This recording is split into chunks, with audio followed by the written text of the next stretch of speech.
I'm going to call this meeting to order at 5:30. First, a reminder that meetings of the Select Board are meetings conducted in public. They are not meetings of the public. Nonetheless, members of the public shall be afforded reasonable opportunities to express opinions about matters conducted by the Select Board so long as order is maintained. The rules for public comment are, at the conclusion of a Select Board discussion on an agenda item, but before any action is taken, there may be 10 minutes afforded to public comment. Comments made by the public must be addressed to the chair or to the Select Board as a whole, and not to any individual members of the Select Board or members of the public. Members of the public must be acknowledged by the chair before speaking. If a member of the public has already spoken on a topic, they shall not be recognized again until others have been first given the opportunity to comment. Order and decorum shall be maintained throughout the meeting. Personal, impertinent, threatening, or profane remarks will not be tolerated. For those who are participating via Zoom, please note that chat is an appropriate avenue for public comment. All public comments must be made verbally when acknowledged by the chair. A reminder to all that this meeting is being recorded and may appear on the internet. All right, so do we have any adjustments to the agenda? I believe we have one, right?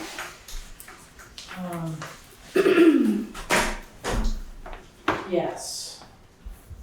Where do we want to put that? It was a Charlie. Oh, my little blurb. Yeah. Wherever you want. I'll be glad to do it at the end. Do you want to do it under E as a Select Board item? Sure. Yeah.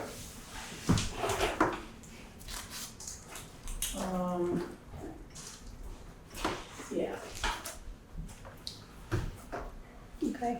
It was economic development, right, Charlie? Yeah. Okay. Are there any other adjustments to the agenda? No. Okay. All right, then the next thing is approval of minutes. We have the May 18th and the May 25th, 2022 minutes. I'll make a motion that we approve both minutes of May 18th and May 25th as presented. Do we have a second? It's been moved and seconded to approve the minutes of May 18th and May 25th, 2022 as presented. I was wondering if it would be better to present the actual vote count instead of saying motion passed. Specifically because when there's, if there ever is any disagreement, and there very well could be, we should do it that way, I think. But also in the May 18th minutes, in item C, it says that I will abstain from the vote to avoid any potential conflict of interest, but it doesn't actually say that I did that. So I think that I feel like going forward, we should probably be a little more specific. Or we could say, I abstained or somebody. Yeah, I would say in general, I agree. I think that's a good point. I would say in general, because the vast majority of them pass unanimously, Yeah, I think it would be fine to say motion passed unanimously, or if it's anything other than that, Okay. it should be verbalized. Okay. Yeah. Okay. Okay. So that was that. And then in the May 25th meeting minutes, in the third bullet point, it says it was read that as no decision was made in the executive session in question, no violation occurred, which is not, so what was, because no decision was made in executive session, no cure was required. But later on, we agreed that there was an inadvertent breach. So I don't know how that should be reworded, but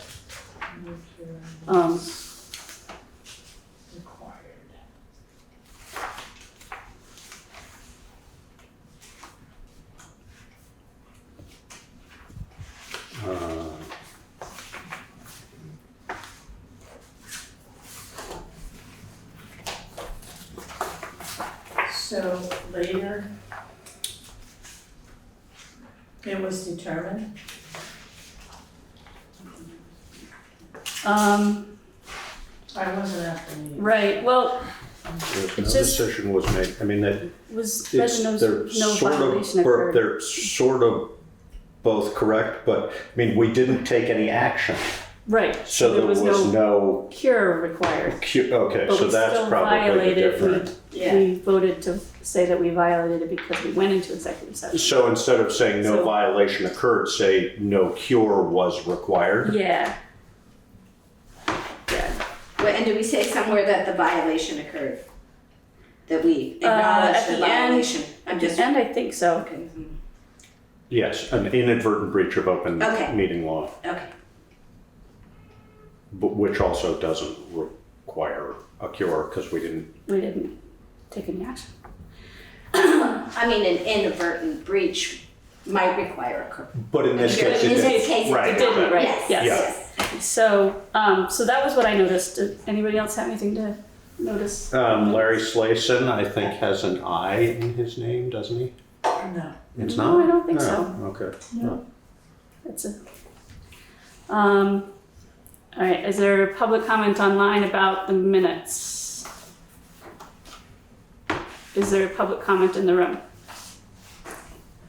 Okay, so hearing none, it's been moved and seconded to approve the minutes of May 18th and May 25th, 2022 with the changes noted. All in favor? Aye. Okay, so, whoops, I'm taking my packet with me. Make a motion to approve and execute the warrants as presented upon completion of review. Is there a second? Second. It's been moved and seconded to approve the warrants to the treasurer upon, and execute the warrants to the treasurer upon completion of review. Karen, you're up. So payroll warrant dated June 3rd, 2022 in the amount of $16,890.28.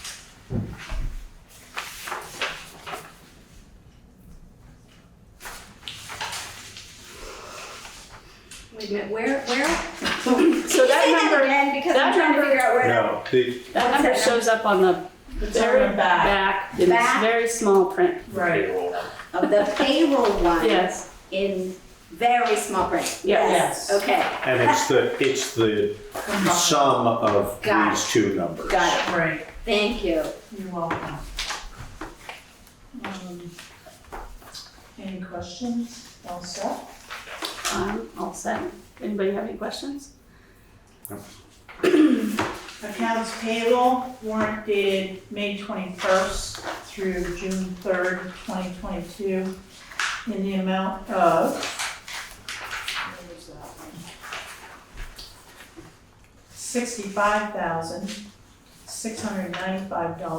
$65,695.82.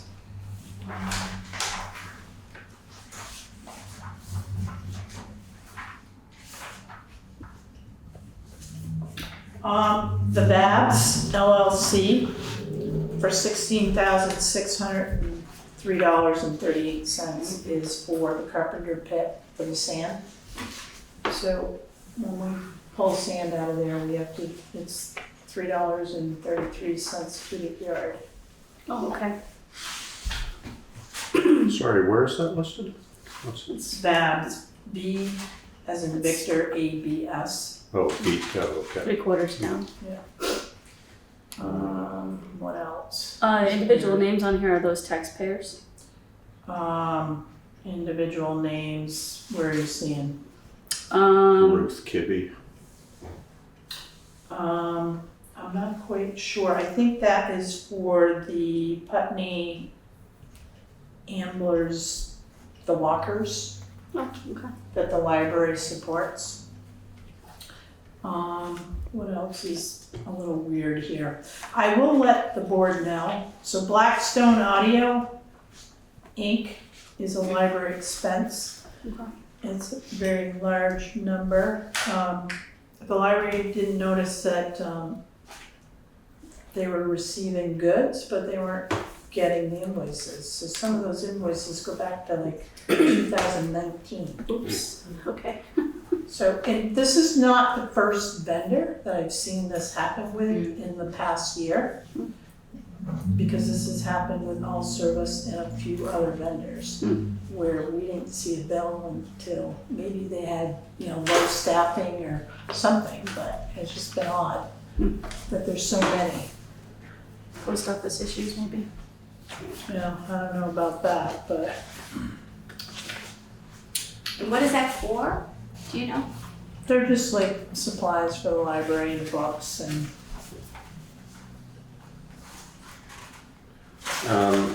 This is back to payroll, and it's just an oddity that I noticed. Ronnie Bookwalter, the employees, under the employee number column is Hunt, whereas every other one is related to the name of the person. Is that? it's a weird thing with him. Okay, so that's fine, as long as it isn't a glitch that's gonna come back up No, us it later. was some name Okay, change thing and, sounds and good. once you put them in Denver, you cannot change Change it. it. All right. That's Although, Limerick for you. I think if we asked, I think they could go in. Yeah, they'd have to probably Doesn't matter to me, index it or yeah. whatever, but it's probably not worth it. I just wanted to make sure it wasn't a I know. mix It's a up weird in thing. accounting. All right, does anybody else have any other questions about the accounts payable? Hearing none, all in favor? Aye. Okay, so the next piece is public comment on items not on the agenda. Is there public comment in the room? Would you like to save any discussion about committees and board applicants for that? We have something You have to it on that the effect on the agenda. agenda, so yeah, it's probably better Okay. there. Is there public comment online? Laura Campbell. Good evening, members of the Select Board. It's Laura Campbell here. I just have a note of appreciation to the Select Board for the clearest minutes, both draft and approved, in the whole town, I think. But even that said, I have been left off the list of attendees from the public or even on Zoom. And I want to make note of our shared responsibility to keep an accurate and complete record of everybody that is attending. And I guess it's up to the clerks. We have a double system of signing in and then being on the screen. And because we on the screen cannot see people that are attending from the public in the room, and people in the room can often not see us at the screen, I just want to ask that when we do have a comment, we share our names, both the first and the last name, because very often I can't figure out who's speaking because I can't see them. So I both rely on the minutes and also want to be recognized as someone that's participating in our governance. So thank you very much. Thanks for your comment. So we just looked at our minutes just now, and it looks like you are on the May 18th minutes on our copy here. Were you talking about other committees that you attended? Other meetings I've attended, but also longer ago than that, I've been referring to some of the older minutes. It's just a reminder, but I feel like I'm preaching to the choir here because everybody has their real name up on the screen. And there seems to be good coverage with the camera. That's not always the case. Okay, thank you. I'll try to keep that in mind. I'll try to remind people to say their full names and calling on them. Swift, you had a comment. I wanted to speak, I think after, sorry, he said I was going to do that. I want to speak after you do your sharing, I believe, Eileen. I have something to add. Okay. Okay. Is there You know what I'm talking about? Is there any other public comment online? So I just have a quick, so I see that the library is on the select board business for one item. And I had another comment that I wanted to add about the library. Is it appropriate to do it there? Or should I make that comment now or at a later date during public comments? I do see that, and I missed this on the agenda when I told Karen to run with it. I do remember you saying that you had a report. Well, Karen has it under, it's under select board business. Well, it's But on. then there was an additional comment that I wanted to make. Why don't you save it to the library? Yes. Okay, I Okay. just want to do things in order, that's all. No, that's good. Yeah. So I can do it under that. I can add another comment at that point as Yes. well. Yeah. Okay, that's all. Thank you. Mr. Fairman. Thank you, Madam Chair. Regarding what the speaker before the most recent speaker said, members of the public being mentioned in the minutes, I believe there's no reason to do so if a person is just in the room but doesn't actually participate in the meeting. Thank you. Okay, thank you. Is there any more public comment in the room? So Swift mentioned a statement that she and I wanted to make regarding the recent massacres in Buffalo, New York, and in Uvalde, Texas. And I was going to speak specifically to Uvalde because I have two kids. One is 15 and one is 12. My 15-year-old did a play last year called Declarations. It was by Jonathan Dorff, I believe. And it was dedicated to everyone who never made it home. And it was about a school shooting. And, the kids were really getting into it. They were really, really having not a good time, but a really meaningful time. And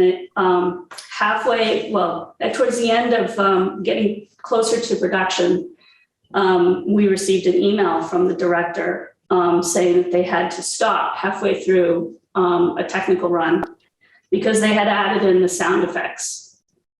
And the kids found themselves traumatized. And so when my kid came home, Val, I said, well, what was it about it that traumatized you so much? And I assumed that it was the sound of gunshots, but it was the sound of the public announcements that was traumatizing to them because they do it every single day, every year. They train for that eventuality, not if it's going to happen, but when it's going to happen. And the last part of that play was a monologue that Val did. And the monologue was entitled Thoughts and Prayers. And it was about how their school was suddenly popular. And that was pretty fun. And that all of these senators and celebrities and politicians and select board members were making statements and using their school as a hashtag. And the last line to that monologue was, I wonder if they'll remember that tomorrow, or the day after that, or the day after that. So I just want to say that I'm disappointed in us. I think we should have solved this a long time ago. And I hope that we do so before we have another one. It's past time. That's all I wanted to say. Swift, do you want to say something? Yeah, I'm wanting to add in the poem that Amanda Gorham wrote honoring Buffalo and the many things, the end of May, but the 10 people that were murdered in New York and Buffalo. It was also the anniversary of the murder of George Floyd. And I was even just looking at some articles. There's already been 13 or more mass shootings just around Memorial Day. So Amanda Gorham is this stunning poet. She is the first youth national youth poet laureate. Sorry, she's published poetry books. She's an activist. Her work focuses on issues of oppression, feminism, race, and marginalization, as well as the African diaspora. And I want to read her poem that was published in the New York Times on May 27th, and it is called "Hymn for the Hurting." Everything hurts. Our hearts shadowed and strange, minds made muddied and mute. We carry tragedy, terrifying and true, and yet none of it is new. We knew it as home, as horror, as heritage. Even our children cannot be children, cannot be. Everything hurts. It's a hard time to be alive, and even harder to stay that way. We are burdened to live out these days, while at the same time blessed to outlive them. This alarm is how we know we must be altered. We must differ or die. We must triumph or try. Thus, while hate cannot be terminated, it can be transformed into a love that lets us live. May we not just grieve, but give. May we not just ache, but act. May our signed right to bear arms never blind our sight from shared harm. May we choose our children over chaos. May another innocent never be lost. Everything hurts. Our hearts shadowed and strange, but only when everything hurts may everything change. Thank you. Thanks, Laura. Is there any other public comment in the room? Mr. Fairman, you still have your hand up. Oh, sorry, I forgot to lower it. Okay, that's what I thought, but I want to make sure. Is there any other public comment online? I just wanted to say one more thing. It is Pride Week starting today, Pride Month, sorry. And I'm working with 80 Holding, who works with the LGBTQ club at the school. And we're preparing a statement for next select board meeting. So just honoring that it's Pride Week. I don't know what, and Pride Month, sorry. And I don't know what what the town has done in the past, but I would put a plug in for flying the flag, buying a flag and flying it for the month at least, and maybe into the future. But that's something we can talk about another time. I think right now I want to just honor the emotions that are in the room and all that we're holding. So thank you all for being here. Thanks, Janice. Oh, you're muted. I just want to thank you for making time and space for us to reflect on this today. Thank you, both of you. Is there any other public comment? Is there any comment among the select board? All right, let's move on to the town manager's report.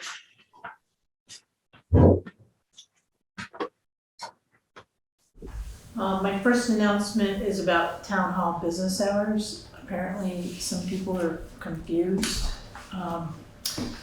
So our hours are Monday through Thursday from 9 a.m. to 4 p.m. On Friday, the building is closed to the public. The town clerk is not in the office on Friday. Town manager and my administrative assistant is. I do take appointments on Fridays. So I've heard from several people that they just thought the entire building has been closed all week, and that is not the case. There's dumping on Fort Hill Road again. I know people are frustrated. We're working on some signage that's more positive and not just a blatant, there's a fine.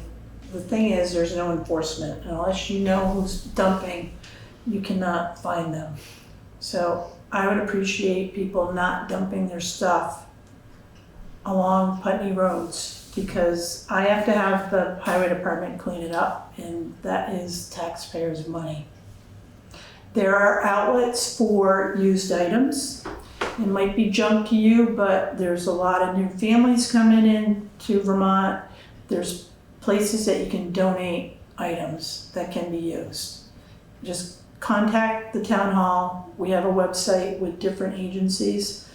And there may be another list coming out in the near future that, you know, items can be donated.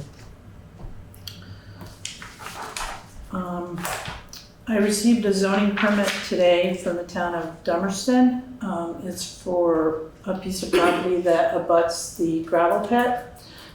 It's a 2-lot subdivision, and 1.96 acres is going to be merged into the campground property. So I just received that today. I'm going to have to review it and get back to the board, but I need to look at their zoning regulations. It's an application. We're just notified as a butter, is that? Yes. Yeah, Yeah, it's a permit, it's an actual permit. So in Dummerston, the zoning administrator can approve 1 to 2 lot subdivisions. But I don't know what the intent is for the campground with that piece. And it's the piece with the blue building on it. okay. So I will keep you, So it's close to the piece that they wanted? yes. Okay. Can you tell me where that is? I'm not following It's where in we're talking Dummerston about. somewhere. So do you know where ABF trucking is? No. Right next to And- Hidden Acres. Oh, yeah? Yes, Okay. right there. We're in the back. Oh. It's not visible from the road. I think Okay, it's visible from okay, the but highway. it just gives me some, yeah, I just Yes. wanted a little context. Great, okay.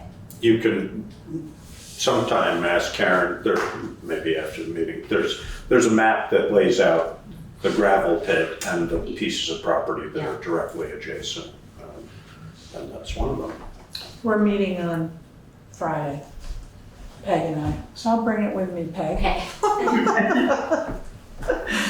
I want to remind the select board that we should schedule a work session. We will have to warn it. Yeah, so how does that work exactly? It'll just be a special meeting, and Okay. in front of you is an old folder. Yeah, I saw they go back to like 2006. I would recommend we start over. Yeah. And Maybe else not take a look at this. when I say we, it may just be you. Okay. And that mouse in my pocket, you know, you just start doing that. But it's something we should discuss and plan soon. Can you give me some more detail on that?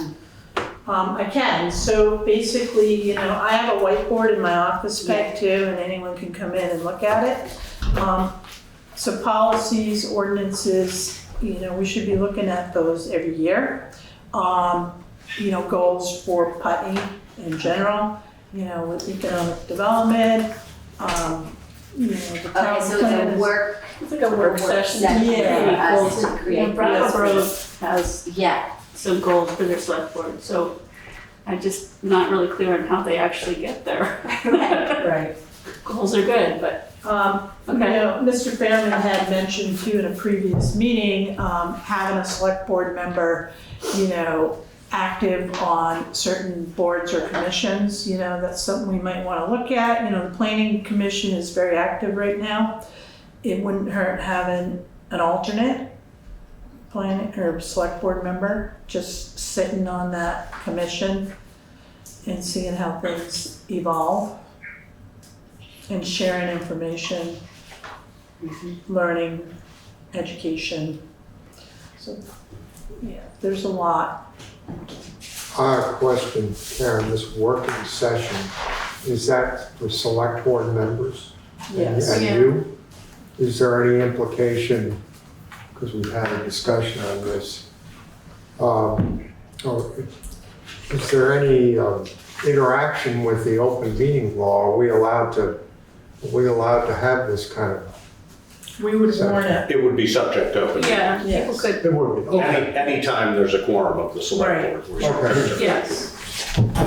The only time we don't need to warn a select board meeting is like if you're going to a training, as long as you're not talking about town business in the Right. same place. Right, we can all go to the same party. But, you know, a work session, I would, you know, warn it, Thank you. Definitely. yes. It's, I think the goal, Charlie, would be to, well, to set some goals, but would be to our time always gets consumed by doing the business of the town at regular select board meetings. So I think the goal would be to have an additional meeting that, you know, for all practical purposes would be like a mini retreat kind of thing. Yeah. For us to just be able You to know what, figure out what we're thinking and where we're headed. things don't get lost. And there's lots of things in my mind, but they're not on paper, so. Right. And sometimes things, you know, like I have all kinds of folders on my desk, and it relates to the board, you know, and if it gets put on the back burner, it doesn't, you know, the progress doesn't get made if it just lays there. So, Right. Okay. so I think we have to be more diligent and start really thinking about some hard goals and having some progress. June 1st today was grievance day. So the listers sent out 75 current use notices, 106 change of assessments. So basically, it's real value or business rental allocation based on homestead declaration that was filed with the state. So there were two. One was an E911 address was mixed up with a different property. Oh, So they, you know, they fixed that, but there was only one other grievance. So for the number, it was, That's great. just very low. A solid indicator of the good work that the Lister's office does. yeah, I know they've had a couple of grievances in the past 2 years, but for at least 5 years, they've had very, very Very few. limited. There were 2 years where we had none, Right. so. And I think Great Hydroelectric, that one I think comes up next year, Again, every 5 years. So, that'll be fun. yeah. So I wanted to announce 3 weeks ago that the Putney Mountain Association received $225,000 in grant funding to obtain the 142.5 acres known as Hinton Woods Project to add to the Windmill Ridge Nature Reserve and Trail. So your support letter. Cool, nice. So they have some more money that needs to be raised, but they're very excited about this. That's great. Yep. So the highway department attended the Vermont Equipment Show in Barre on May 11th. I know it's a little old, but, and they were the recipient of a $190 sign package. So, and they enjoyed themselves. So it hadn't been, done in 2 years because of COVID. So, the guys asked and I let them go for the day and it was good. Let's see, Brattleboro Development Credit Corporation Summit Takeaway. So I did attend the summit at Mount Snow. And housing for a strong town. So fundamental changes, mold to whatever you want it to be. Neighbors, planners, developers. So there's certain words like dysfunctional and NIMBYism. And the Planning Commission sometimes feel like the parole board. So the bottom line is cut the BS and the red tape. Don't try to change people, change the process. So I think it's all good. Incremental changes too equates to bigger steps. Flexibility of zoning regulations. I've been having a conversation with Pat, and there is growth, but if your zoning regulations don't allow it, we need to look outside of the box and look at the bigger picture. And we've been having the conversation about zoning regulations and how restrictive and limited, some areas are. If you look at the village right now, it's compact settlement and it's infill, right? But just outside of it, we have a lot of rural residential, and you don't see a lot happening there. So we're gonna have to look at that. This is gonna take a little time, and it's gonna take money to redo zoning, but part of the goal is, and this is something the board needs to think about, it's like, how do we wanna regulate our zoning? What do we want for Putney? What's the community looking for us to do?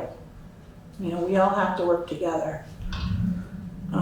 Decriminalize development. So Chet Clem, he's president of Lime Properties, and he's a comedian. He was the best part of the whole Oh my God, I was laughing out loud.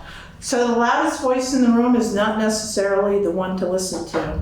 So you never hear from the invisible stakeholders, and that's key, right? Houses that are already built are the ones to be renovated.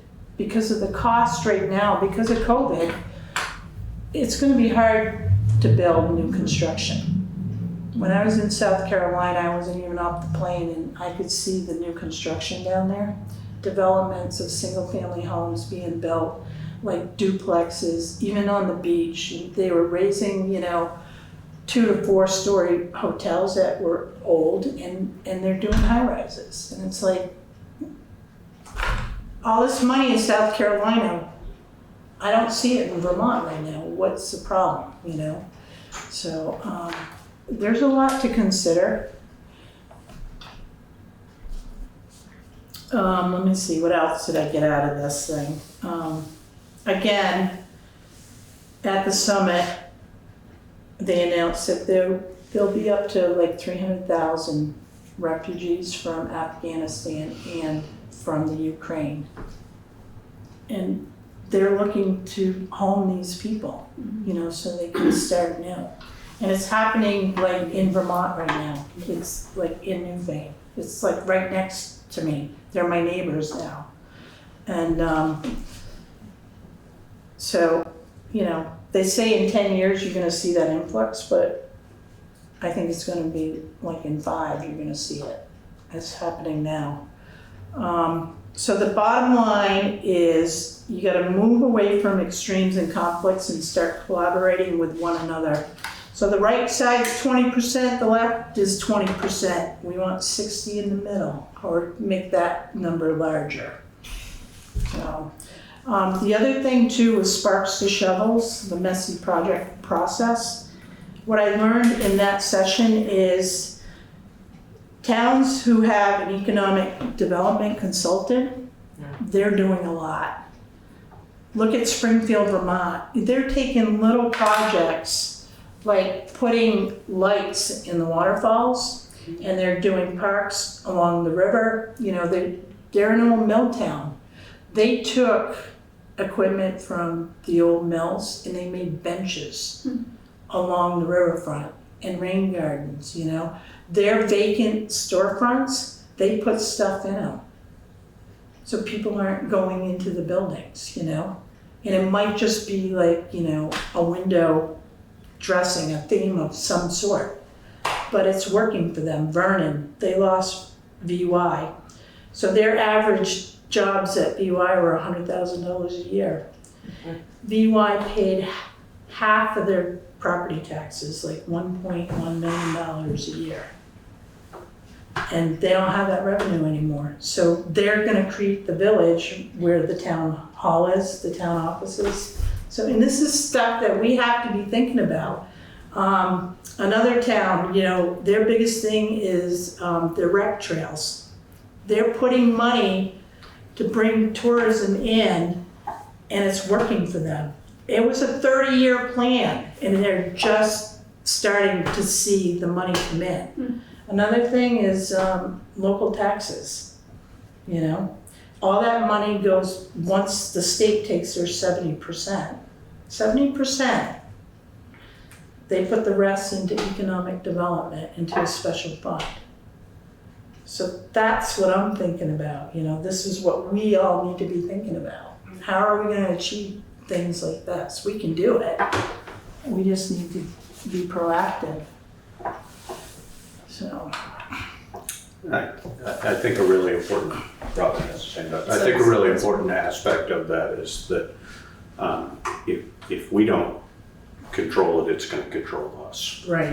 So we need to be very, as you said, proactive about that and decide what's, there's going to be seemingly over the next X number of years, there are going to be fairly substantial influxes of people, whether it's refugees from Ukraine and Afghanistan or from East, West Coast. California, Yeah. exactly, California and Florida. Yeah. It's going to be happening, and if we aren't thoughtful and prepared for it, it's going to get pretty overwhelming pretty quickly. So. Right.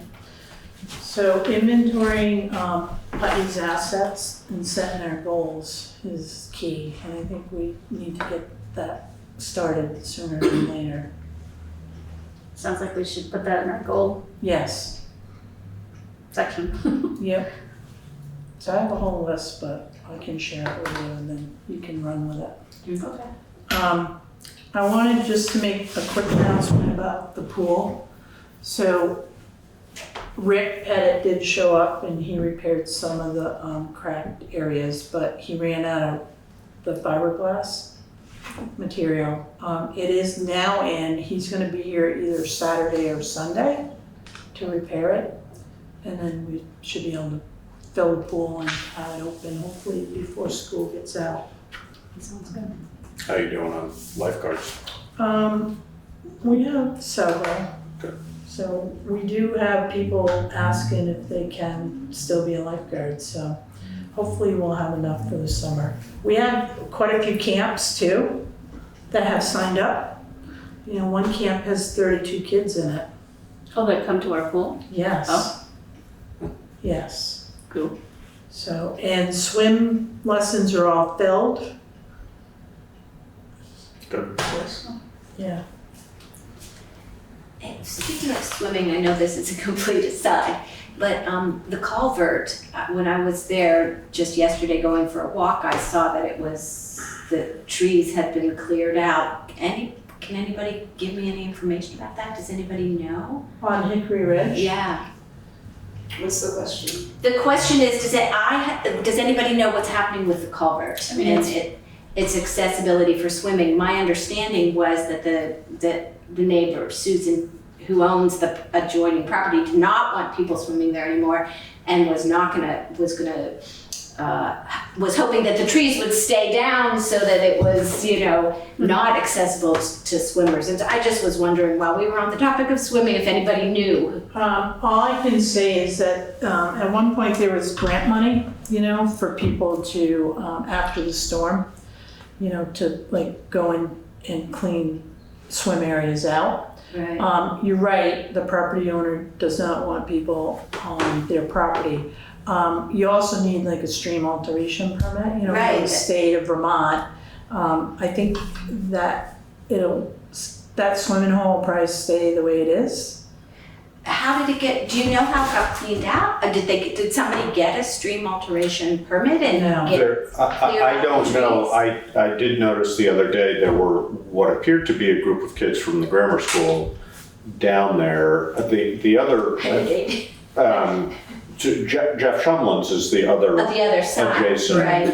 Yeah, exactly. So I don't know whether he granted permission. On Susan's side, There's no access would be now. almost impossible Yeah, now. So, okay. and I think she's not intending, one of the risks, as you may or may not know about this kind of thing, is as a landowner, if you do any improvement to a piece of property, you assume liability.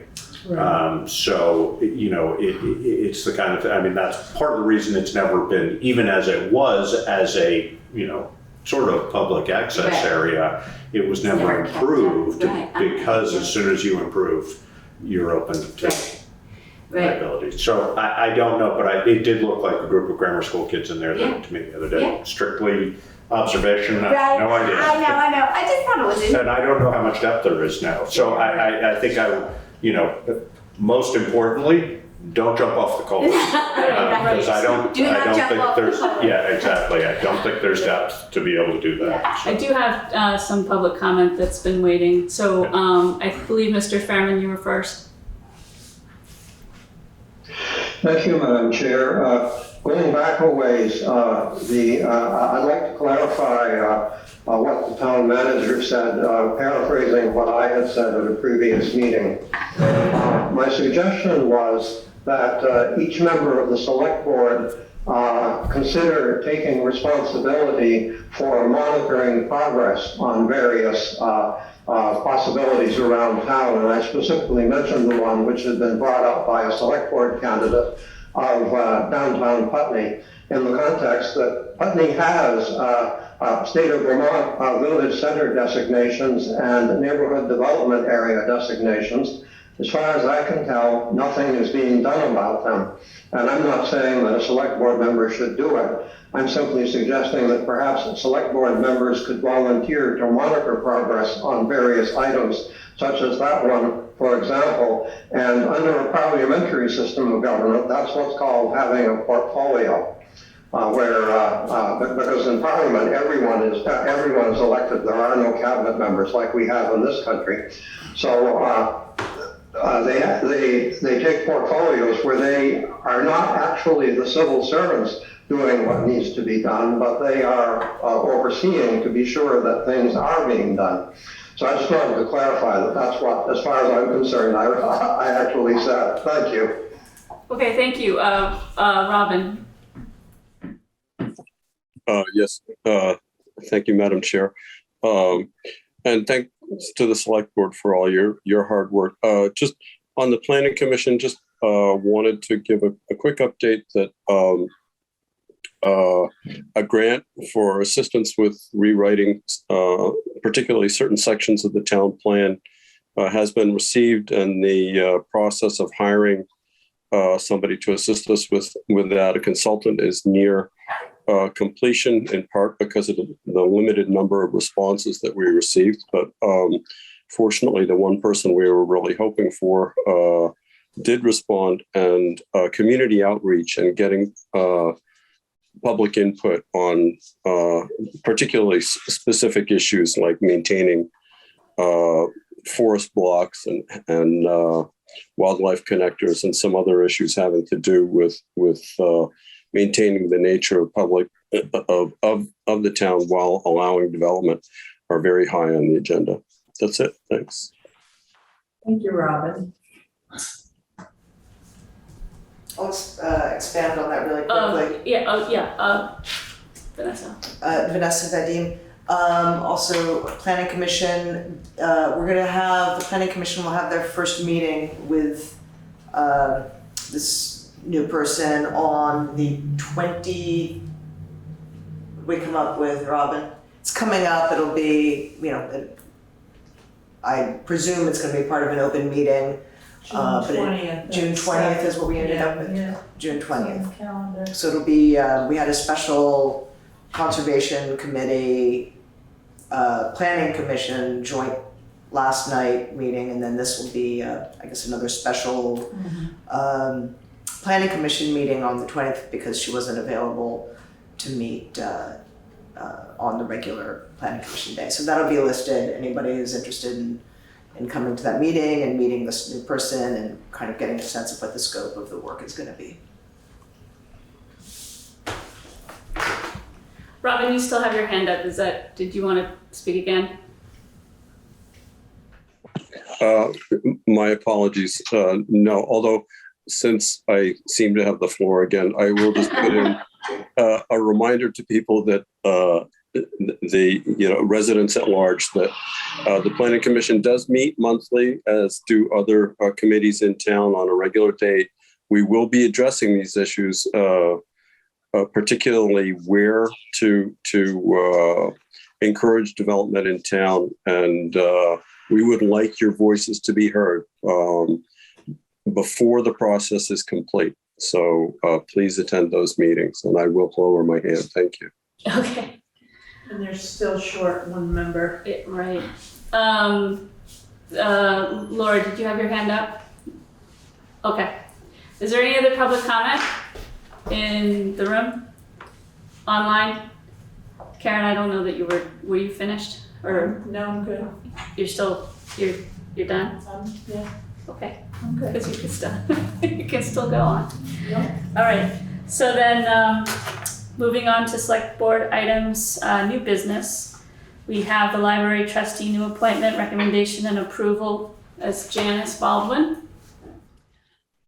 Good evening, everybody. Thank you. I have the distinct pleasure of informing you that the Putney Library Board of Trustees has appointed Jim Oliver to fill out the 2-year term of Irene Cannabis, who had to step down due to family concerns. We're really excited to have him join the board. Many of you know him. He was on the select board at one time. He founded Landmark College with his wife, Carolyn, was the director at Putney Student Travel, and brings, just a wealth of management and community experience to the board. And he's very excited about joining as well and being able to contribute. Karen asked me about, when I first asked to be put on the agenda for this, Karen nicely called and said, do you need to do this because the library is different? And, I realized that the library has not brought our appointees to the board previously, as far in my experience.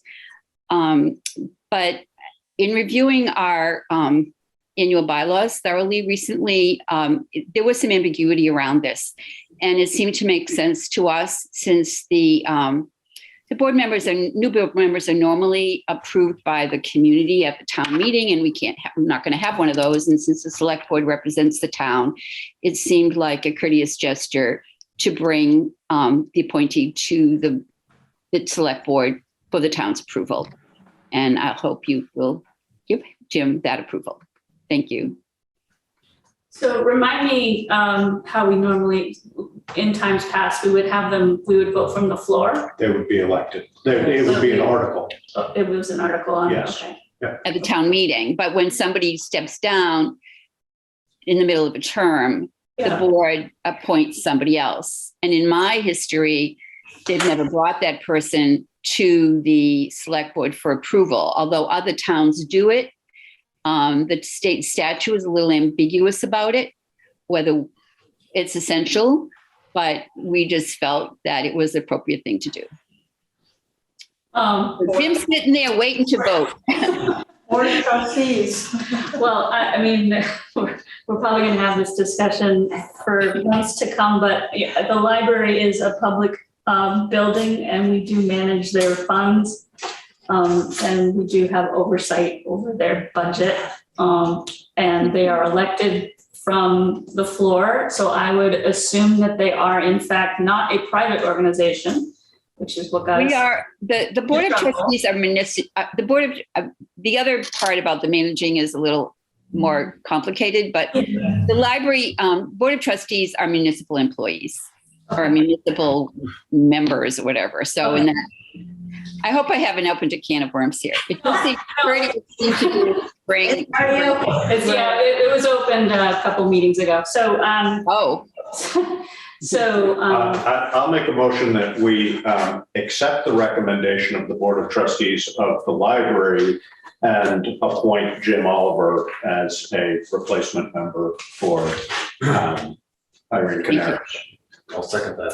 it's been moved and seconded to accept the library's recommendation of, I'm sorry, John. Jim Oliver. Jim Oliver to the Library Board of Trustees. Is there more discussion amongst the board? Is there public comment in the room?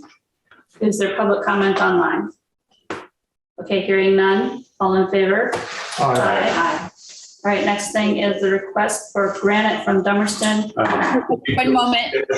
I'm sorry, Janice. So I had another announcement. I had another thing and I totally forgot. I didn't write it down. If it's appropriate to it. So I just wanted to make a formal announcement. Karen knows this already, but the community doesn't know it formally, that on June 23rd, we are sadly going to have to take down the two large maple trees in front of the library, in front and to the side. We've been nurturing them for a few years, but the interventions have not succeeded in saving the trees, and they are pretty dangerous right now. We've been advised that they need to come down soon. So they will come down on June 23rd. Emily will be back from vacation then. We will try to save some of the trunk and perhaps make a table or something for the library out of that. And we hope to use part of the trunk for bench as well for the garden area. And there will be new garden designs in the spring. So. Can I just comment, Janice, that Sure. they're amazing, beautiful trees. It's too bad. Not that surprising, the amount of stress they would have been exposed to in construction of the library. Exactly. We have a new tree warden in town. Yes. And if I would recommend looking at the different possibilities of trees for replanting and location, et cetera. So, and maybe consulting with the tree warden, given that's a recent appointment, would be appropriate. Emily's aware of, yes, first of all, to your point, the trees are suffered, first of all, from the construction of the library, and secondly, the other one when the construction of the Yellow Barn buildings occurred. So that's what has, I gather, push their demise sooner than we would have hoped. Emily is aware of the tree librarian and has been in contact with Karen about that. And definitely. I like it. The tree librarian. Oh God, did I say that? The tree warden. He would like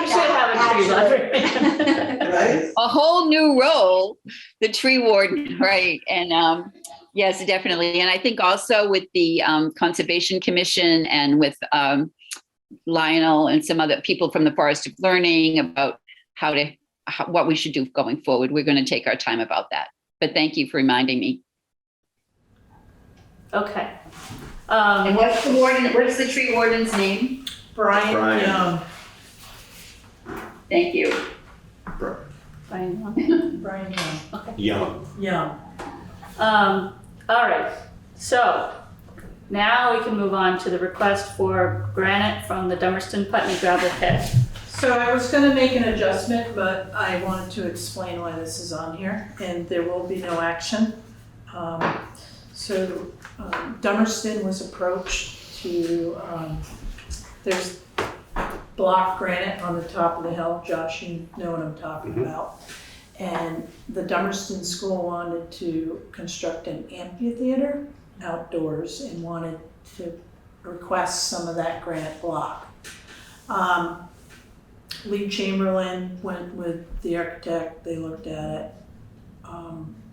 Zeke, good band, Dummerston Select Board informed me, so I put it on the agenda.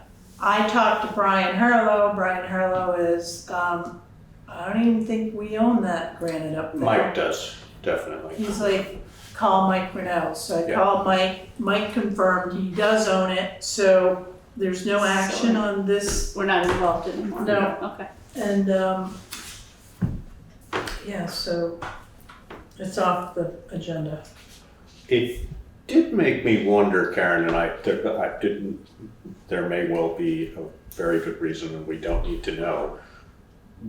But who knew about the granite and why? It made me a little concerned that people are walking around the pit, but maybe it may be completely unfounded. And when I saw the pictures, I'm like, how did he that? know they were up here? Yeah, So the person contacted Lee directly. and when? And Okay, Lee met him. Yeah. Because we cannot have anyone in the pit. It's a liability Right. of both towns. I'm meeting with a risk manager with VLCT, and we're going on tour. We also need to, might be a good idea to. well, here's what I This wanted. group. I was reviewing the memorandum of understanding for both towns for the gravel pit. We're supposed to meet annually. We're supposed to be meeting Yeah. quarterly. Yeah. Quarterly. Wow. And so I'm gonna have to refresh, what we should be doing and reminding the board. But I think it's time that we all meet with the town of Dummerston Select Board. Yeah. Campfires they're doing quite a bit. And I'm gonna go down to the pit with a risk manager. I feel like the gate needs to be moved for one. There might need to be a, chain link 8-foot fence put around the perimeter. Because when I was up there with Lee, I had to do a report back in May. And the access into the pit is dangerous. And if somebody's out there in the middle of the night, it just drops right off. And it's exposed. And it's a huge liability. And I really think that's gotta be a goal. And I would imagine, this is assumption on my part, but there has been a question as to whether we were interested in selling a portion of the pit to the Campfires group for potential parking for events that they have. Well, this permit for a sale of a parcel of property in it is right where they were looking to purchase parking from us. So I'm assuming the idea, and again, just an assumption, don't know it, but that parking might be there. Huge risk for us to have people having access. Not only that is, there's a right of way, we have a deeded right of way into the pit from ABF off of Route 5. And with that piece being in the middle, if our right of way is obstructed in any way, especially if there's a storm, it's gonna create a problem. So we just need to make sure everybody's on the same page and there's, but that's gonna get active, I think, in the next 2 months. Yeah, it sounds like it. Things are happening over there. Yes. Okay, well, I guess we'll I'll keep you. I mean, if we do want to meet with the Dummerston Select Board, I guess we schedule that somewhere. Schedule that on an off Wednesday. Yes. So they meet the same nights we meet. Oh, well then maybe we could meet as a joint session. That would work better. Yeah. So yeah, if we do an off week. It would just be the night. Right. Vanessa. Not a full list or anything, but when you say you're doing a risk assessment tour, what are the highlights of that? What are we looking at around town? I don't know. I'm looking at public buildings right now. So like all the public buildings, Yes. the pitch. Yeah. Fire department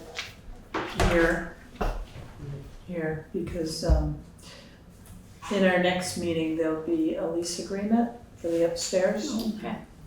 So that's been finalized. But we'll talk about that in the next meeting, but yeah, so yeah, they'll just go through the buildings and, Is the pool included in that? the pool will be included as well, any public building. And or public property, I would assume. I mean, if you're talking about the pit, that doesn't include any buildings, but No, but that is that's a a risk for risk, us. liability, yes. I mean, that certainly the Putney Mountain land and the land on Route 5 should probably at least be brought to the attention of that person. Right.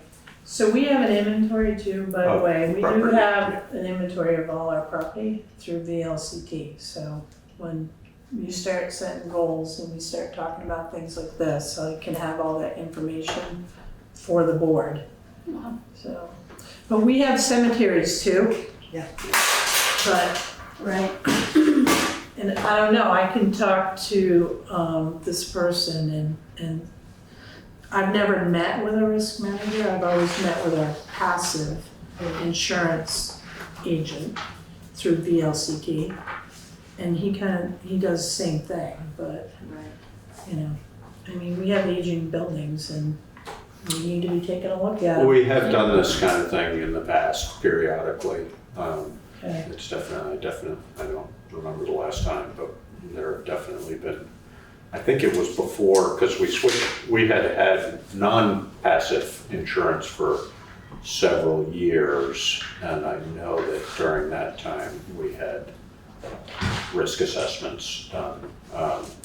And then I don't remember whether Passive redid it when we went back to Denver. I don't remember the sequence, but we have done it before. Okay, And it's useful because they point out things that right. we need to know. A lot of it, in my recollection, a lot of it was about signage, and also sort of training and related to the highway department and stuff like that. Right. But valuable. Looks like there's public comment online. How, Mr. Fairman? Thank you, Madam Chair. Returning to the gravel pit, a question. Has, in the sense of Vermont law, has the gravel pit been posted warning people to stay out? Yes, Mr. Fairman, it is posted and it's gated on both ends. But if somebody's determined, they can certainly get in there. Right. Well, of course, but my question now, the town manager mentioned it being gated and so on. Just to clarify, under Vermont law, if a property is posted to keep people out, signs that, official signs that have been registered with the town clerk need to be posted every, I believe it's 100 yards, but I'm not sure about that. Yeah, might be a little less than that, but yeah. And so my question is, has that been done? Not from Dummerston that I'm aware of. There is signage up there, but it's signs that we ordered and were put into the pit. This, two comments on that. One, this is a good reason to have a risk assessment person come in.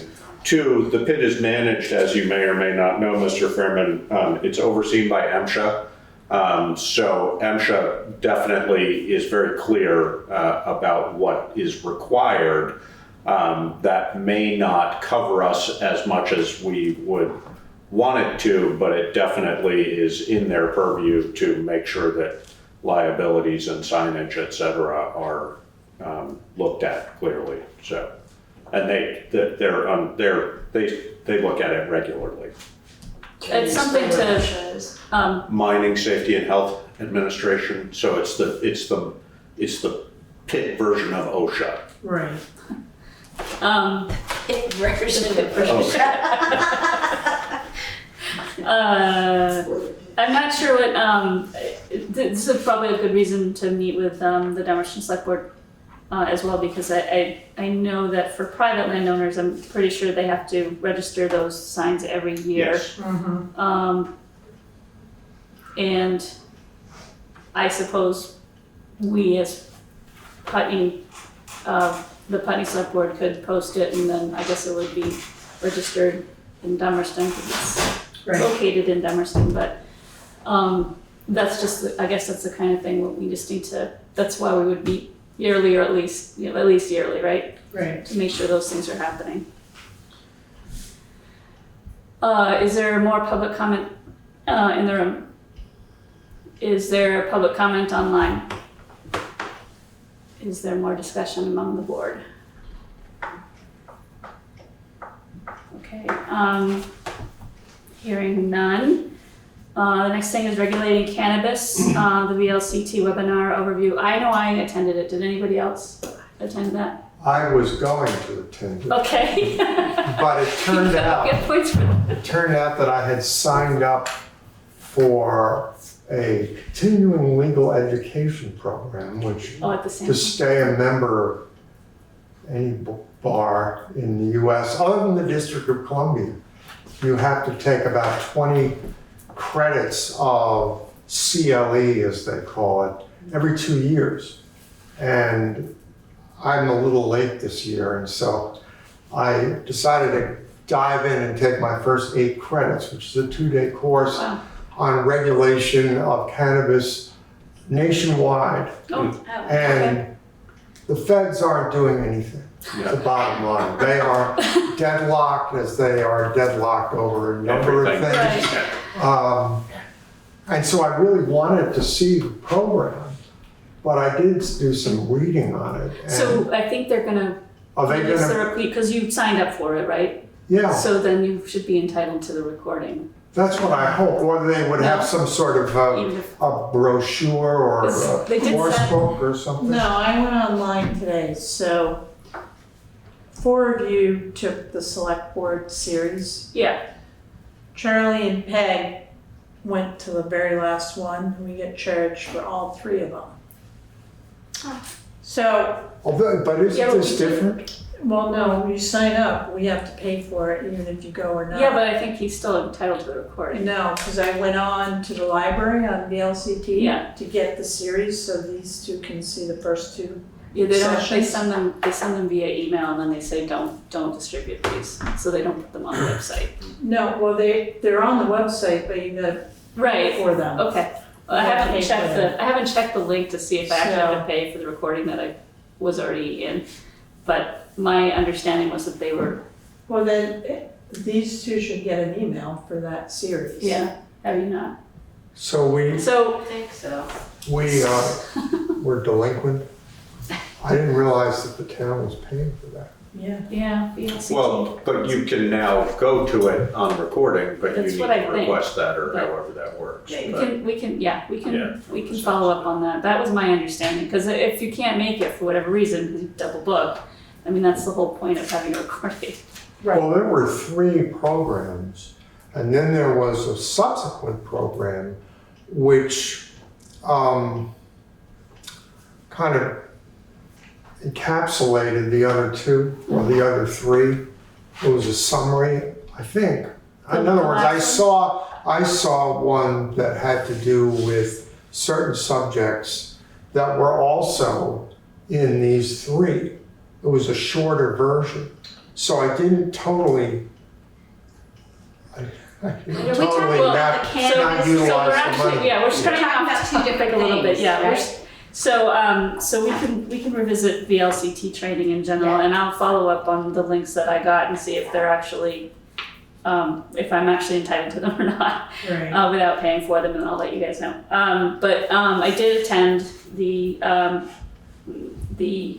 regulated cannabis training. And the bottom line is that we don't have much control at all. We have opted in. We have opted in specifically for retail cannabis establishment. That's the only thing we've opted in for. The state can give licenses for all the other tiers on their own without consulting us. We can stand up a local cannabis control commission, which we may want to do similar to the liquor commission, just so that we have some kind of gateway to, at least know that these establishments are coming in. We can't deny them based on anything other than what we might deny any other business. So there's no special, we can't make special cannabis zoning regulations. There is some degree of buffering for schools for the retail cannabis piece, but not apparently for the other pieces of 500 feet away from a school. The other takeaway that I mostly got from this was that the state is taking, I think it's a 7% excise fee, and as the legislation stands now, the towns receive none of that. And as we were going through the question and answer session in the VLCT webinar, VLCT, as is their want, kept referring us back to our town attorneys for specific questions. And so finally, one person spoke up and said, so how are we going to pay for all these legal fees Right. if you're not even giving us any money? Right.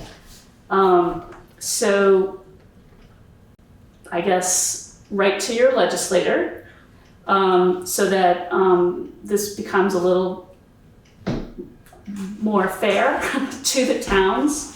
And and I do think we should consider standing up a cannabis control commission. It can be us, like similar to the liquor commission, or it can be a separate group of people. So A question, who gives the licenses, the state or the towns? the cannabis control board issues the licenses. If you have a local control commission, then you grant a license. It goes back to the cannabis control board. They take the money that we collect, and then they, I think, take a portion of it and then pay us back quarterly. And then, so basically the state is. Well, who applies? The potential owner or the town? Yeah, so there's different, the potential owner. So, If it's like liquor, which I think it is. Right. Right. And there's different tiers. There's growing, this is somewhere. There's a cultivator license, a manufacturer license, a wholesale license, a testing laboratory license, a retail license, which is the one we have any control over, and an integrated license. And I mean, there were other fascinating things like if you're a family farm, and because nobody under the age of 21 can possess marijuana, if you're a family farm, you can still grow it on your farm, but your under 21-year-old can't know about it. No, I was like, yeah, Mommy, what is that plant? Oh, that's a dandelion, dear. I mean, I don't know, how would you even do that? So I think they have some issues they need to work out, but they're going for it. And so I think we should at least, like I said, stand up a control board, a local control board, just so that we have some kind of handle on it. Well, if we did that, would we get information about the status of license applications? I think so. Well, probably the same as we do with liquor. Right. I mean, Okay. the liquor control board, we do the same thing with the liquor Yes. control board. So we approve, people apply to the state, but it passes through, we're basically a pass-through organization for So that. we have no veto power? So, what's that? We have no veto power? I suppose we do in a limited sense if there was a real issue, like a nuisance issue or a, It's I don't know it's how- limited, Yeah. yeah. I mean, we can have, I can't remember exactly how it's stated, but we can make a statement related to it, yeah. but we can't deny it based on just about anything, I don't think, is my recollection. We talk about taxes in arrears and utilities in arrears and stuff like that, but that's just essentially whether we recommend it or not, but then the state goes on to approve it or not, regardless of what we Right. do. So, Are any of us, I'm sorry, I didn't mean to interrupt. that's fine. Are any of us aware of individuals or groups who are going to apply for a license in town? I'm not sure we would know that right now because I'm aware that there are people who are looking into the various licenses that we don't have control over. I'm not aware of anybody looking at a retail license at this moment, but.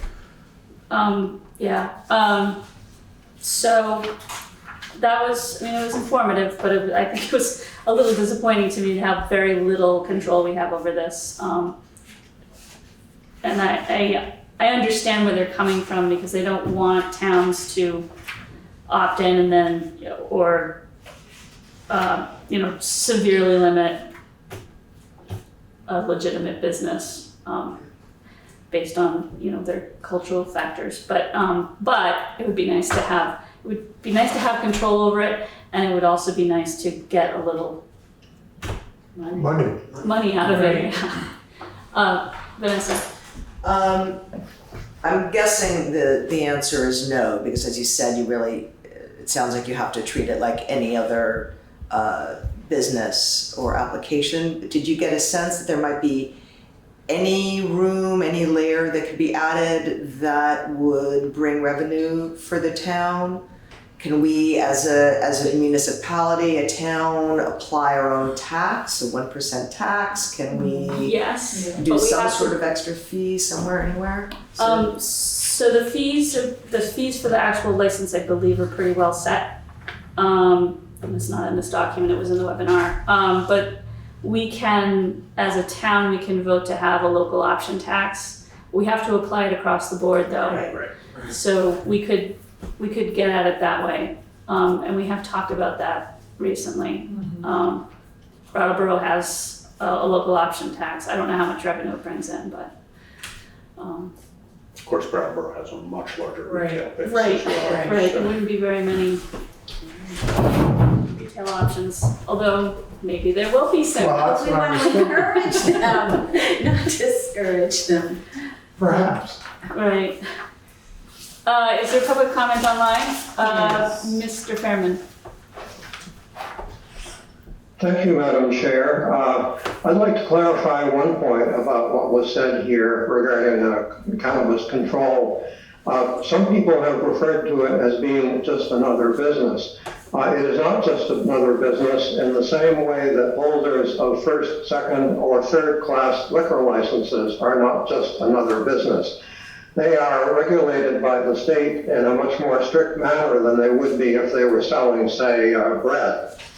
And I would suggest that at your earliest opportunity, our Town of Putney Select Board constitute the liquor commissioners as also the cannabis commissioners, because that way we would apply the experience that you already have with a town regulating the retailing of a controlled substance, and then you will be free under the statute to do everything that you are enabled to do by the statute. In other words, please don't sit out and wait on this. Please act right away. And my suggestion is just empower the members of the Liquor Commission to be also cannabis control commissioners. Thank you. Okay, thank you. Yeah, I just wanted to clarify that what I meant was that we're not allowed to further restrict cannabis retail operations in any way targeting that particular business over other businesses. So we can't have we can't have Cannabis Alley in Putney. And keep it to that area. We have to be fair across the board with all the businesses. Is there further discussion about this among the board? I'm just Public comment? just so in the name of information, one of the things that came up when the town voted recently to allow retail cannabis sales is that while permits seem to be relatively cheap, I would think, it seemed to me, but the security piece, Right. the buildings itself, really limit what anybody would be able to do. And so, not that it wouldn't happen and that somebody may not want to open a retail shop here, but it's not that simple because there are some physical, security, but physical parameters that are very intense. It would be very cost intensive, and may also be not entirely fitting in the zoning and kind of development regulations in terms of the aesthetics. So that might you might run into some issues there in terms of what's going to seem like you're biased towards a specific retail might really just be kind of an aesthetic and a zoning thing, because there can't be windows and there's all of that sort of stuff. And just a general reminder as well that while this administration isn't enforcing anything, cannabis is not legal on a national and federal level. And so every single person who is working in any of these fields, no matter how up to date they are on their licenses and paying their fees and taxes and everything else, are always in danger of ending up in federal prison. That's something that I think even a lot of the folks living, working in any of these dispensaries, like, don't even realize that, they could be arrested at any moment and put in federal prison. So, anyway, just a little. Not to mention they're all completely cash businesses, so, Right. I mean, they have to have good accounting, but they can't use federal banking. Yes, the federal, that piece is changing, I believe. Is it actually? It I seems know there's like been it. discussion, but, Well, once there's enough money there, of right. course the banks are gonna Somebody figure wants out, to- right? Yeah. So- Right. I just wanted to make a comment, like Vanessa said, so I think at some point too, we'll be looking at zoning when it comes to cannabis, because if you have a grow farm, a building, if anything happens, like there's a fire or something, we're gonna have to be looking at impact fees, for like our emergency departments, for somebody, if something big happens, it's gonna take a lot of personnel, so. On a local level, we're thinking that it's not gonna impact zoning, but there is a potential that it will. Well, apparently it doesn't fall under agriculture because it's not legal. So, Well, ag is. so they were talking about, If it's a people structure though, it's totally different, and Well, if- yeah. And if it's a business, that has zoning implications as well. So, this is where we would need to start, yes. talking to our lawyer about it. Yeah, well, Is it- I mean, because it's not, it's clear to me that things like, because people were asking, well, if it's not agriculture, does that mean that they can grow it in our, our zoning, our no agriculture zone? And the answer was yes. Yes, So, because it's not a structure, so you can farm, you can grow, right? yeah, But the minute you start selling it off your property, right. it's a home business, home occupation, so I have to be looking at that. but also as far as grow facilities are concerned, I mean, a noticeable example I've seen of that is down in Dummerston. Right, That's a big operation. Yes. And it's really industrial, because it's high demand of electricity, it's high demand, I don't know exactly, but I'm assuming it's high demand of electricity. I would assume it's relatively high demand of water, so on and so forth, but it's a big ugly industrial building. I mean, there's several of them, but they're not the prettiest things. And as it is now, there is zoning. I mean, the only place I think that would be allowable would be out on River Road, perhaps. right. But I'm not sure. Mr. Chairman? Thank you, Madam Chair. Just a comment. Throughout the public debate here and elsewhere on whether cannabis businesses may employ banks, no one talks about state-chartered financial institutions. I don't know the answer to that, but I think it could be interesting to look into, because given the way our federal system works, and there are state-chartered financial institutions in Vermont, whether in fact the federal government could do anything about it if a marijuana business were banking with such a financial institution. I'm simply raising a point that somebody might want to look into. Okay, thank you. Is there any more public comment in the room? Is there any more public comment online? Is there any more discussion among the board? Okay, let's move on to revisiting membership policy and appointing members to committees and boards. So in the course of our discussion last week, it was made very clear that we needed to tighten up our procedures for, executive session in particular, but making it very clear what our procedures actually are. So that I'm gonna leave it there. Does somebody want to discuss? We started talking about maybe revamping it. I mean, this Anybody looking to? document that we have is obviously very limited in scope. Right. But it's clear. Shall I read the pertinent part so that Sure. people know what we're talking about? Basically, it's title and authority. This policy shall be known as the Town of Putney Committee Membership Policy. It's been adopted by the Town of Putney Select Board. The Select Board reserves the right to amend any of the provisions of this policy. The policy shall be applicable to all Select Board appointed advisory committees on or after August 14th, 2021, unless superseded by statute.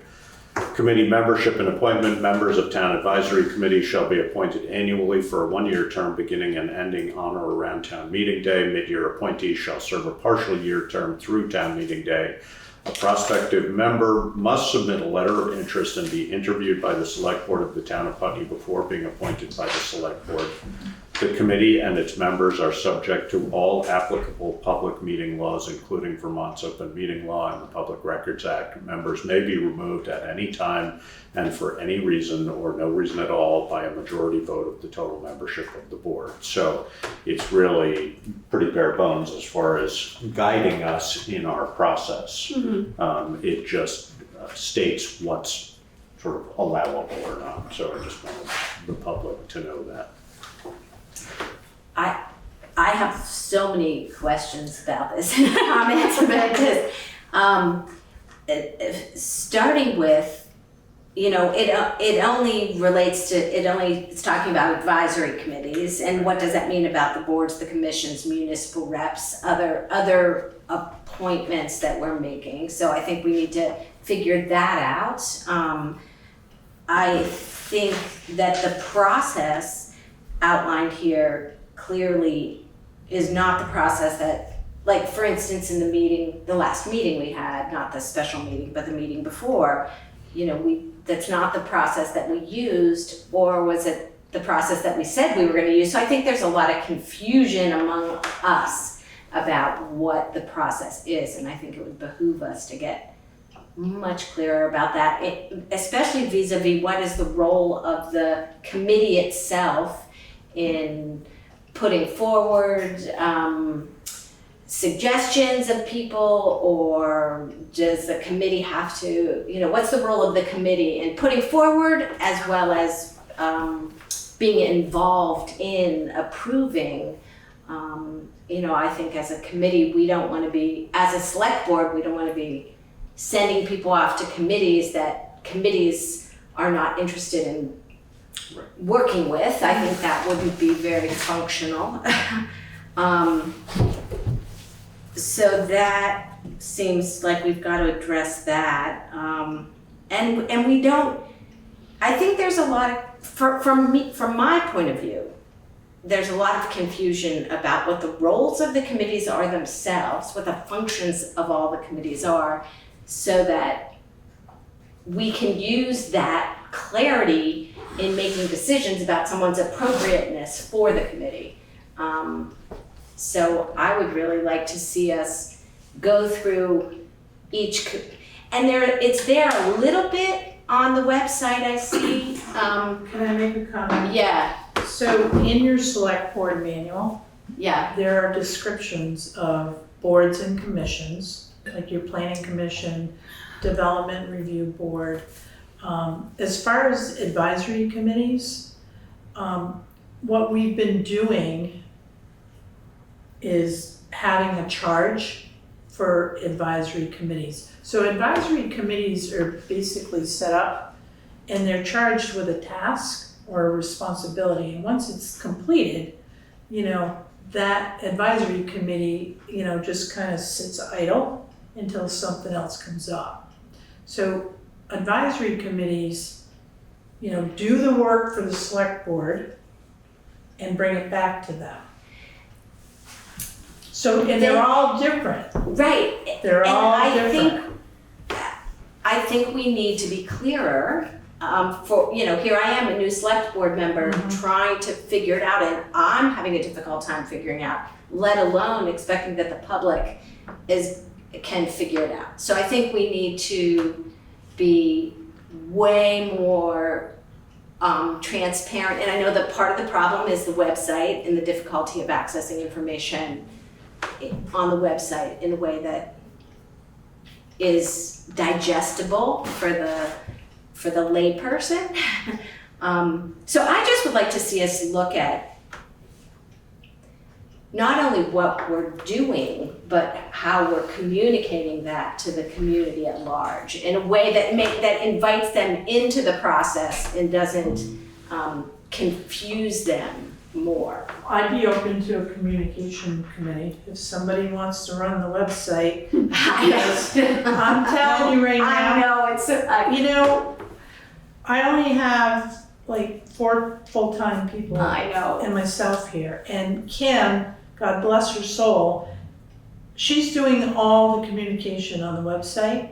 And now I have her doing the Facebook because I don't have time for that. Right. Okay? So that website, and we'll take feedback from the public, you know, let us know. I mean, we're limited to what we can do. And then you have somebody that's on an iPhone and says, I can't see that. Well, get on a computer where you can see it. You know, it's like, we only have so much control over that. And we've set it up where it makes sense to us and it may not make sense to the public, right? Well, I think that's part of what we need to look at. And this is not to be, I mean, believe me, I know the limitations of the If you look at website. this calendar right here, Yeah, we're chasing agendas. We're chasing minutes. Kim's trying to, you know, making sure everything's in order and uploading and, you know, and then there's comments about, well, there's only draft minutes on the website.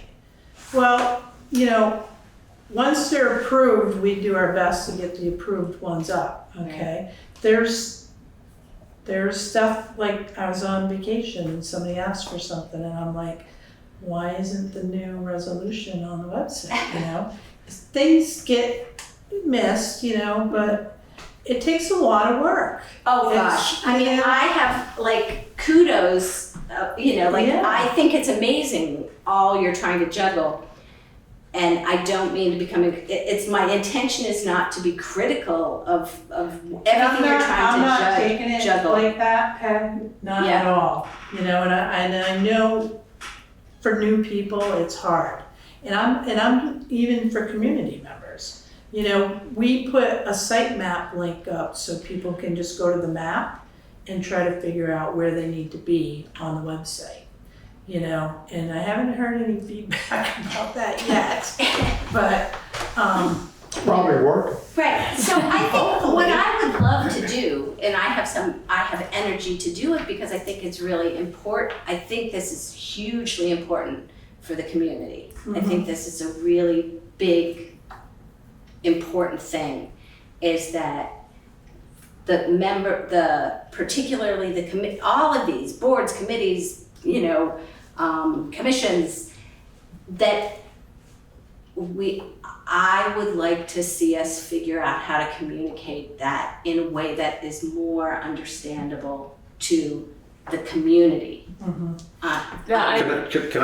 Can you clarify when you say like to communicate that? What's that? I would like to communicate what all of these bodies are, what they do, what their mission is, what their goal, whatever we want to call it, you know, what their objective is, so that because that's not clear, and so the community can't. There's no way. It's very difficult for the community to access that, as well as who is. As well as the policy about how we get people onto committees, how we make decisions about committees, how is the doing that for a committee different than it is for a board, different than it is for our tree warden, different than, you know, for the library. I just think there's a lot of confusion that is alienating that is not helping to make the community feel like they're part of this. And I have some energy to work on that. Okay. Yeah. Swift had her hand up and then. Oh, and also Mr. Fairman. Mr. Fairman,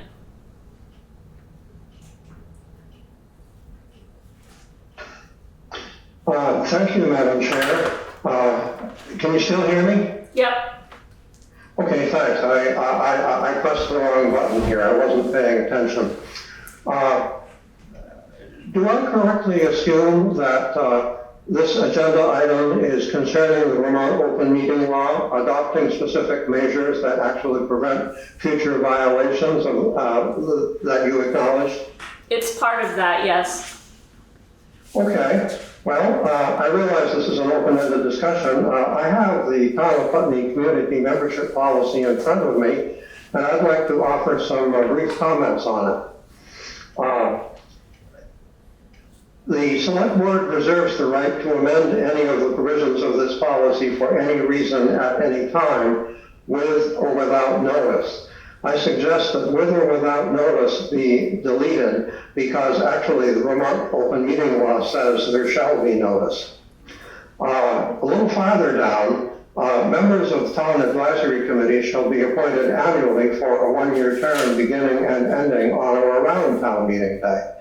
Mid-year appointees shall serve a partial term through town meeting day. So some terms end on or around town meeting day, other terms end through town meeting day. And generally in policies and ordinances and laws and so on, it's a good idea not to have contradictions about the same term, which is when, about the same wording, which is when does a term end. So I take the liberty of suggesting that you choose one or the other there and they both say the same thing.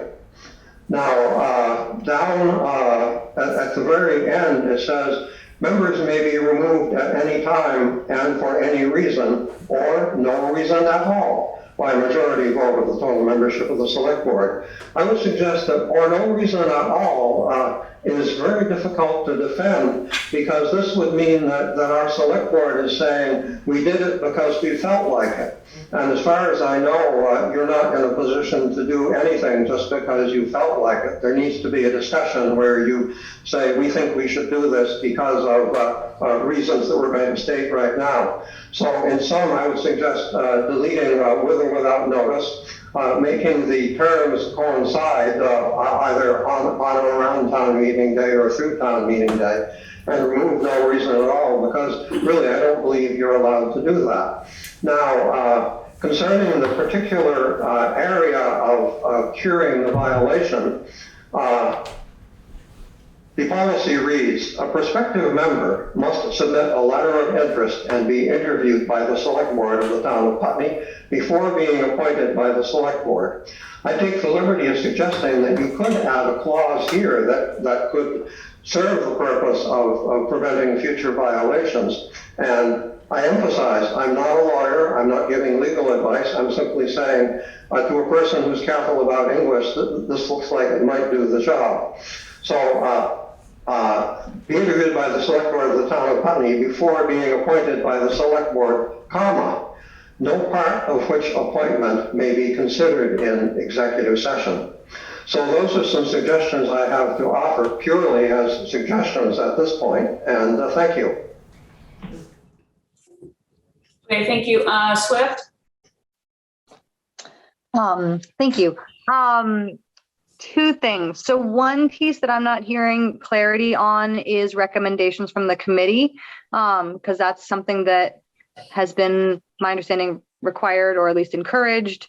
And I'm not hearing that in the language at all. So having some clarity there feels important, because the appointments have been delayed because of that. And I think it's also an important step to ensure that folks are in alignment with the committee's missions and goals. And I don't want to slow down process if they were at that. Anyways, just clarity on that.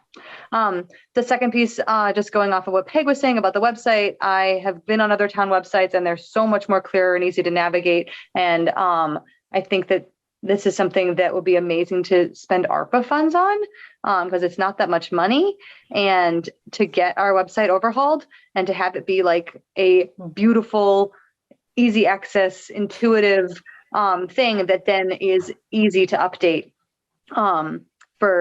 and maybe it's something that even the committee chairs are easily able to update on their own, and they just post their own agenda. Like, I don't know how to make it easier and take more off your shoulders, Karen. And just in general, from what I've learned around accessibility and equity and specifically this white supremacist culture that we live in, is when there is not accessible, simple information, especially for people from minority groups, they can't assess safety. Because like, I can't fully understand this. It doesn't necessarily feel safe, and I'm going to back out. And I'm not going to lean in. It's not worth the effort of trying to understand this, not worth the effort of trying to assess safety. So I'm not going to lean in or explore more. So that's my plug for, yes, please, let's update the website and make it more accessible and simpler. And also asking for clarity on the recommendation piece. Thanks. Okay, Heather, you have your hand up. Yeah, I just wanted to kind of follow up on what Peg was talking about as far as clarity. And it sounds like maybe what she's describing sounds like a job description per each appointment. The rules for the position for the seat on the rescue board are going to be different than the equity inclusion piece. Right. There is no committee to recommend somebody for the position at rescue, whereas there may be a committee for equity inclusion or the tree guy or the school forest or anything like that. So I think clarity there would be very, very helpful in the form of some kind of quote unquote job description. Yeah, I think that's a great idea. We did write up tried to write up a short synopsis of all the different groups, and I believe it's 3 pages long. I know it's been posted on the website somewhere. Under the volunteer section. And I've seen it at the co-op. You know, I know a lot of this stuff kind of just from absorbing it, from being, from being on the select board and being, a lister and being a bit of a statute geek. So I don't have I'm probably not the right person to try to explain that kind of thing to people, because I can spout it off. I did this to Peg. I spouted it off, and she was just like, "I have no idea what you just said." So I think this is a good discussion. I think that it would be great if members of the community could, really take a look at what we wrote on that 3-pager and say, "Well, I still don't understand what this committee is for."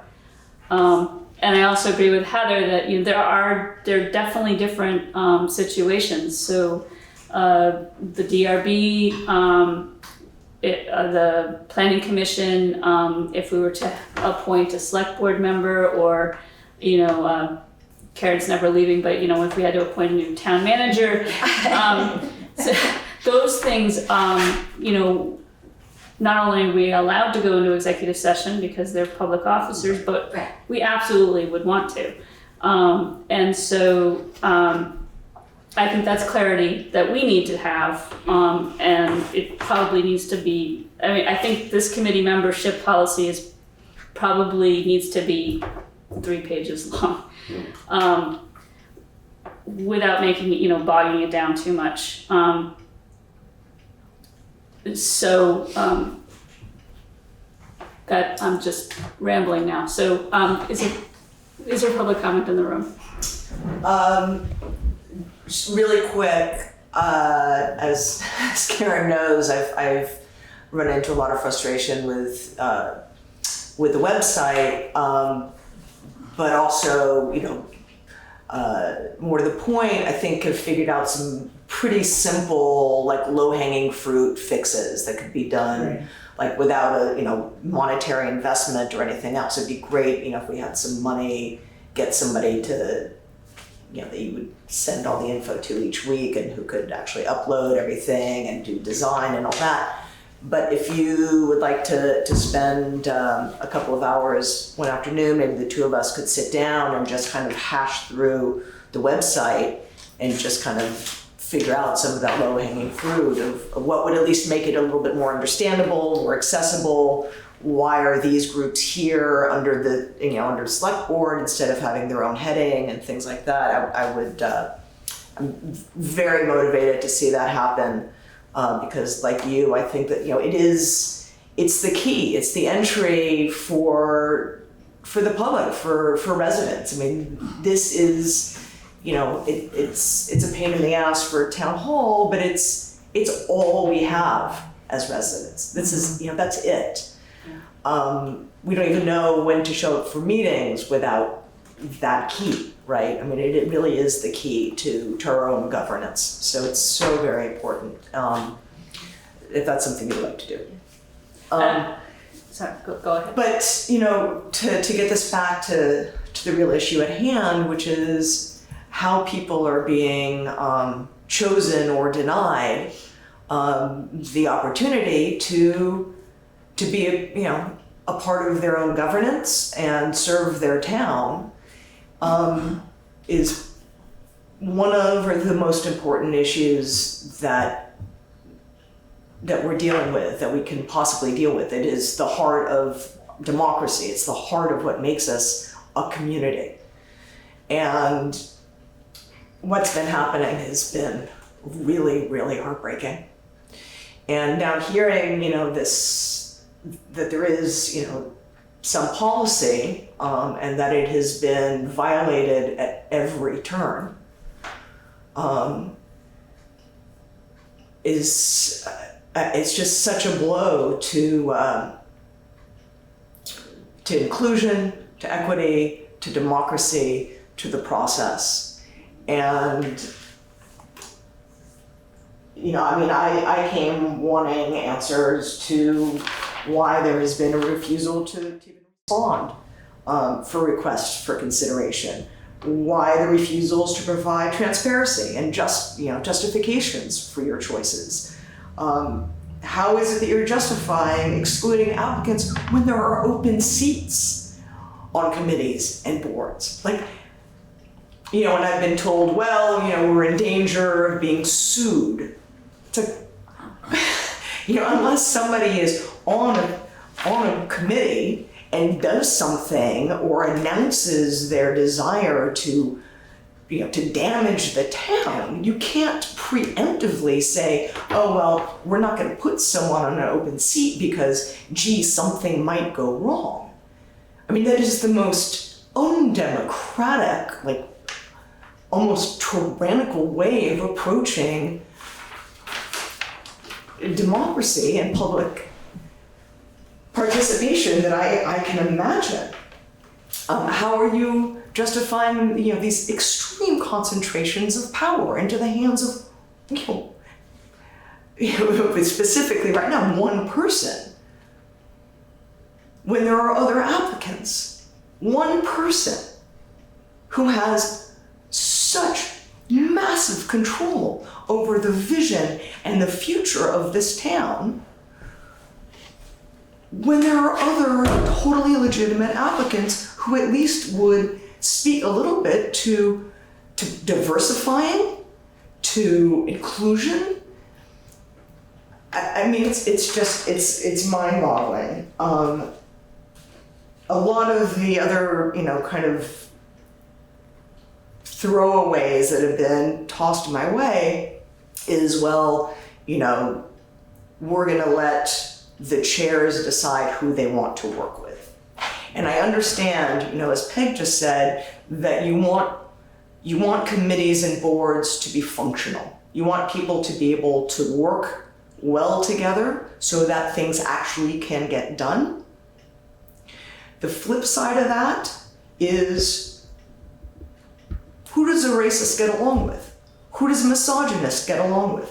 Who does someone who is absolutely hell-bent on development at all costs instead of the well-being and health or economic health of the town, who are they going to want to serve on their boards? You can't use the desires of already existing members to decide who else gets to serve, because that is how systemic bias is created and sustained. When you say, no, we're going to let this one cis white male decide who he wants to work with, That's how bias becomes systemic. And yeah. I know personally, I've applied and been turned down for 3 separate positions. Positions that I am entirely qualified for, with no explanation. I have asked the select board to bypass the chair of the Affordable Housing Committee, for example, because of the clear bias that exists there. Refusal on your parts, even though you were supposed to interview me. You were supposed to interview me, and you won't even respond. I don't understand how you guys are justifying your actions. And I don't understand how it works. Why do you even have an equity and inclusion advisory group? If you're just going to keep handing power to the same people over and over, and completely disregard the right of people to participate in their own governments.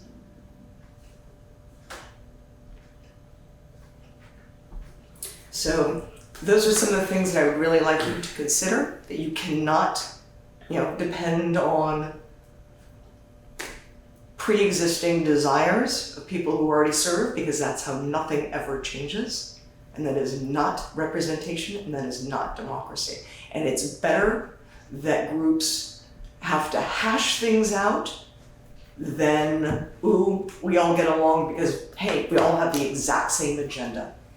That's not how good change happens. It doesn't serve anyone.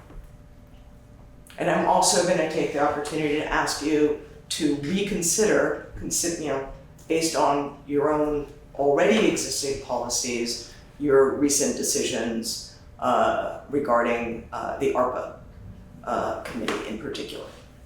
Because the concentration of that much power into the hands of a single person, when there were at least 2 other applicants at your disposal, it's just unconscionable. Okay, thank you. Does the select board have anything to say?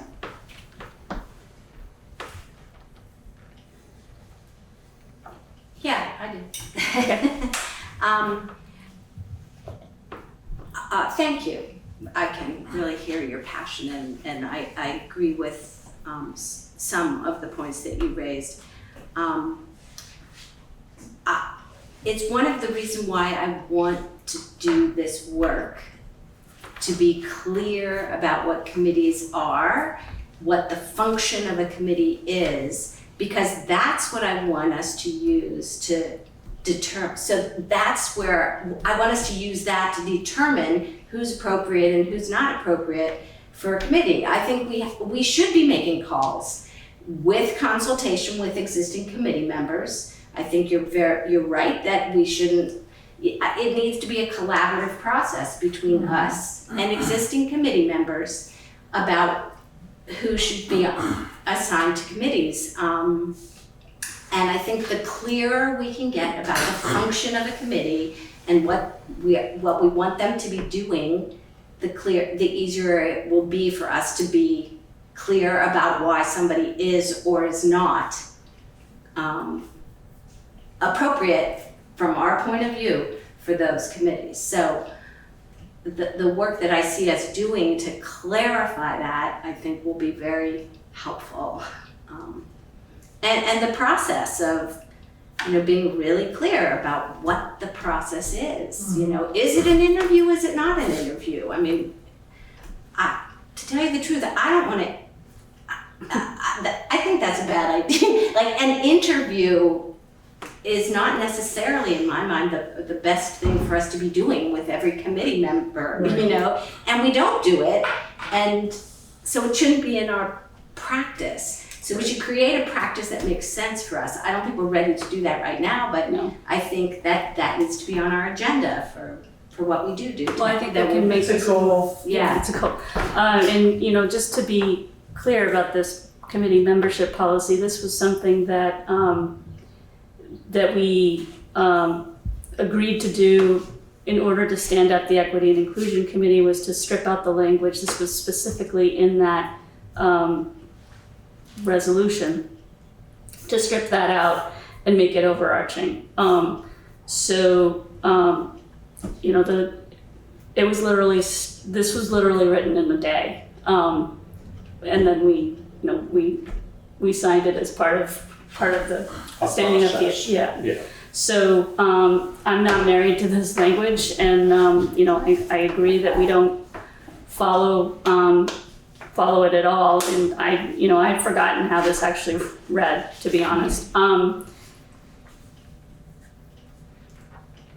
I make one other point too? Yeah. Because this is back to kind of what Howard was saying, I think, about, you know, to what degree are we talking about open meeting laws and going into executive session. And I really feel like we got a definition of what a public officer is not, that the rescue job is not a public officer. But I'm still really unclear about all this list of other people who were assigning and appointing, and are they public officers? You know, because that will then impact our, you know, what our practice has to be, whether or not it ever is, when it's appropriate or not appropriate to go into executive session. So that's something on the list too, more for our goal, clarity of who qualifies as public officers. So. Yeah, I would reiterate, I mean, you know, in reading this in the context of the conversation we're having, it's inadequate. And as Eileen said, we did it for a specific reason in order to achieve a specific goal, which it achieved, but it doesn't cover anywhere near the breadth of what it needs to for doing what we do in general. I will say, you know, one thing that historically we haven't had lots of people stepping up for members, and I don't want to fall. I feel like I've been doing this for a long time, and we've never had these issues before, and it's because we've never had a bunch of people interested in things. So that's good that we have a bunch of people interested in things. It also creates new and different challenges for us that we need to address in different ways than we have historically. So I think it presents an opportunity, and Peg seems willing to at least delve into that, but it's incumbent on all of us, obviously, to have input and so on into how this works. I do think that being very clear, it's clarifying. I mean, when you look at the number of different positions, the number of different ways that people can or cannot be appointed to a committee, are elected, not elected, public officer, not, you know, it's a really complex thing. So I think it's going to take time, definitely. And that if we want to do it well, which would be beneficial for a bunch of different reasons, it's going to be time consuming, definitely. But I don't know, I guess that's all. It's a process. and different situations have arisen in the last year, and I hear the last couple of years, 3 years, and I hear what Vanessa is saying about this appearing or feeling like, and maybe in reality, potentially being a biased process. It hasn't been problematic for us in the past. It's clear that it's problematic in certain situations that we need to address. So how we do that going forward is something we need to be very thoughtful about. Yeah, just a commentary. Okay, I have two hands up online. Heather? Yeah, I really want to press the accountability piece. There is a piece of paper that outlined protocol that 2/3 of a previous board had signed, were sitting in a room, had not regarded or not remembered or whatever it may be, but then it wasn't followed. But the tone that I'm receiving is that we're going to throw the baby out with the bathwater because it doesn't work. I didn't get, I mean, that wasn't my intention. I think that this is it's a good start, but it definitely needs to be made more clear. This also, I mean, just to be clear about I'm not sure exactly what you're referring to, Heather, but as far as appointing somebody to the Rescue Inc. board, that's a completely different set of circumstances than that. So this policy would not be applicable to that. This was really just for advisory committees only. And that was Is the language of that consistent with that thought? Or is it really just that vague as it was written to cover kind of anything and everything, but hasn't been adhered to at any given time, to my understanding? I mean, especially if we're talking about not remembering its existence, although it was created a year ago. Yeah, I didn't mean to imply that I didn't remember its existence. I just, I don't have it in front of me every time somebody asks about the committee membership policy. So, and the way that we have done things in the past, and I guess it's tradition, and we haven't, we haven't codified that piece. The fact that it's contradicted here is definitely a problem, and I think we're going to fix that. One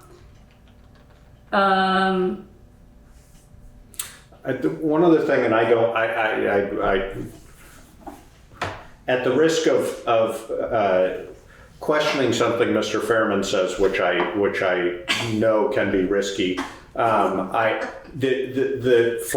any reason or no reason at all, I mean, the statute is very clear that the select board can appoint or disappoint at will. Mm-hmm. And so at will to me would mean for any reason or no reason at all.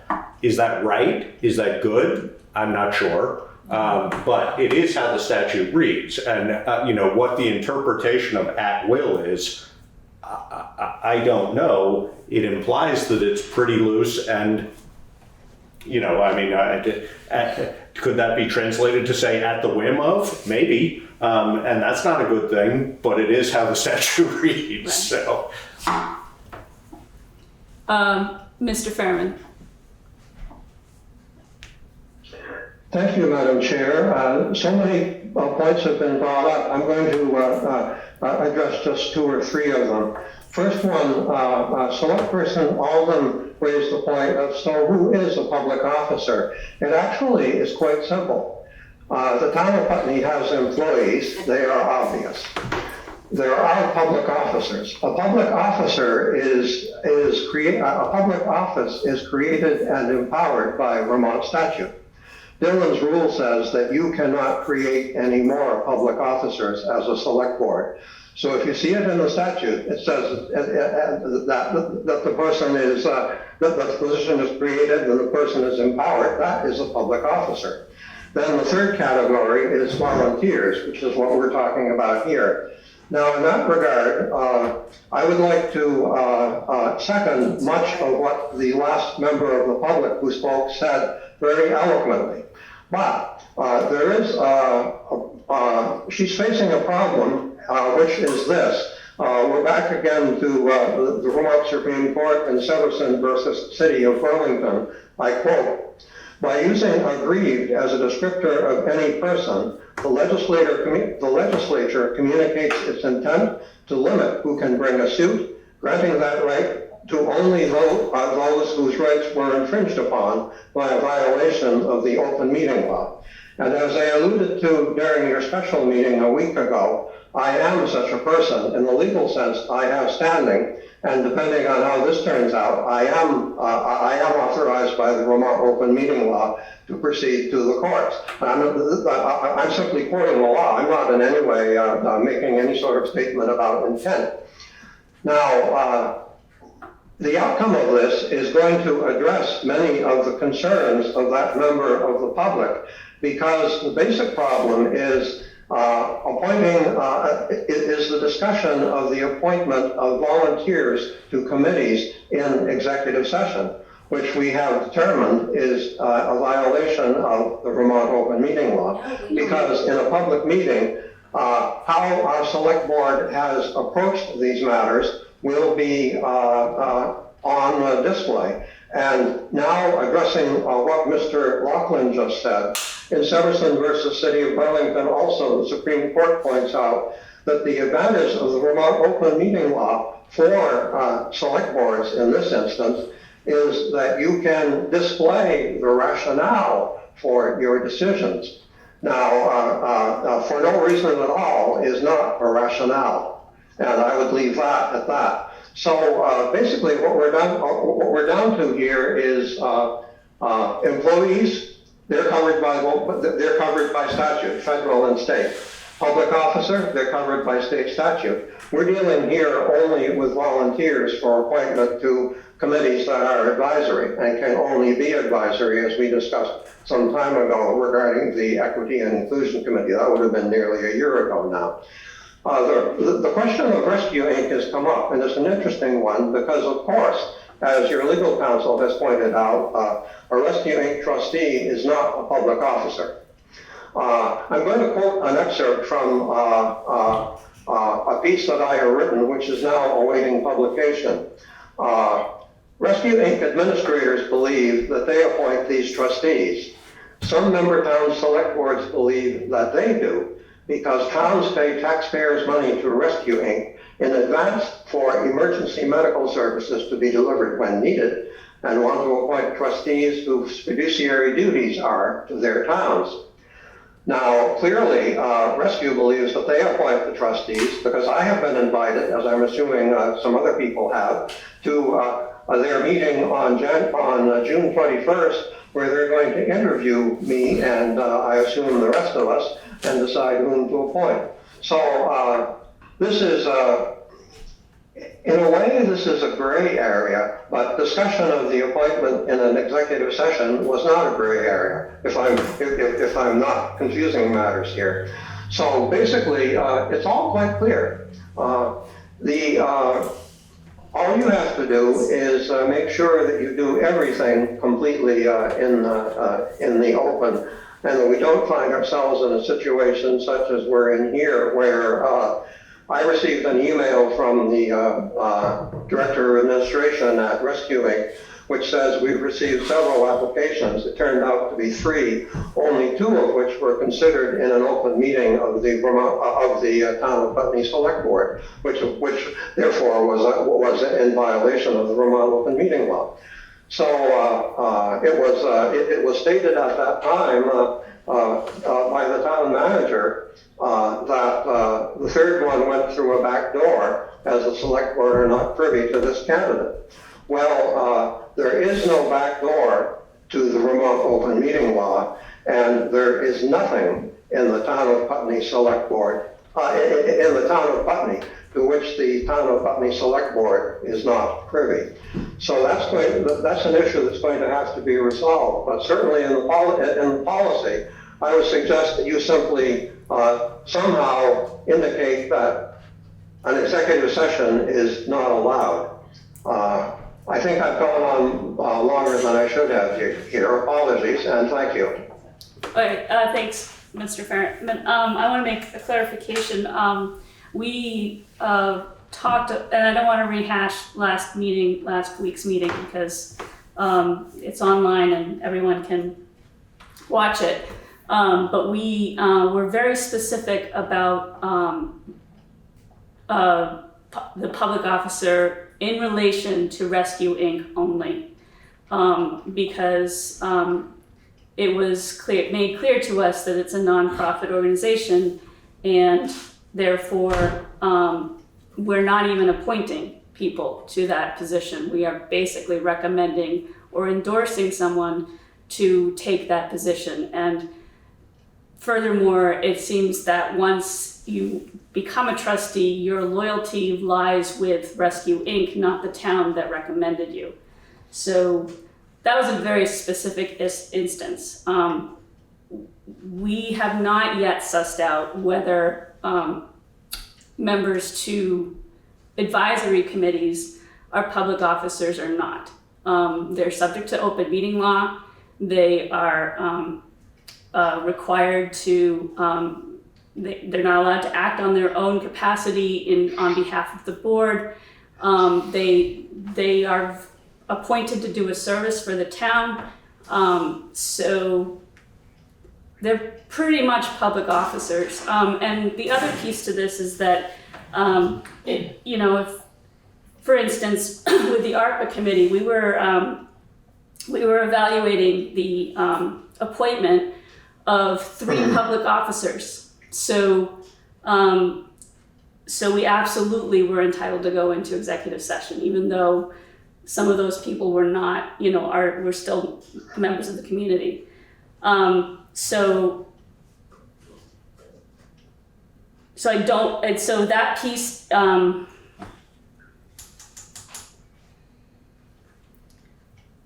don't think that, my personal feeling is that we don't want to put that in the membership policy, that we definitely need to clarify when we need to go. When we can go into When we, executive yeah, but session I don't and want when to we say can't. that we're going to do everything in open session. I totally agree, yeah. No, and I think there's an argument to do that if we are, in the instance of not appointing persons who are not public officers should not be done in executive session. Right. I think Right. we could have language along those lines, Right. but we need to be very clear about what a public Public officer is. officer is, And as Peg has accurately pointed out, there's a long list, and the difference between volunteers and, as Mr. Robichuk, Charlie pointed out, in the last meeting, one could debate if they were a litigator or a lawyer, a legal mind, whether the Rescue Inc.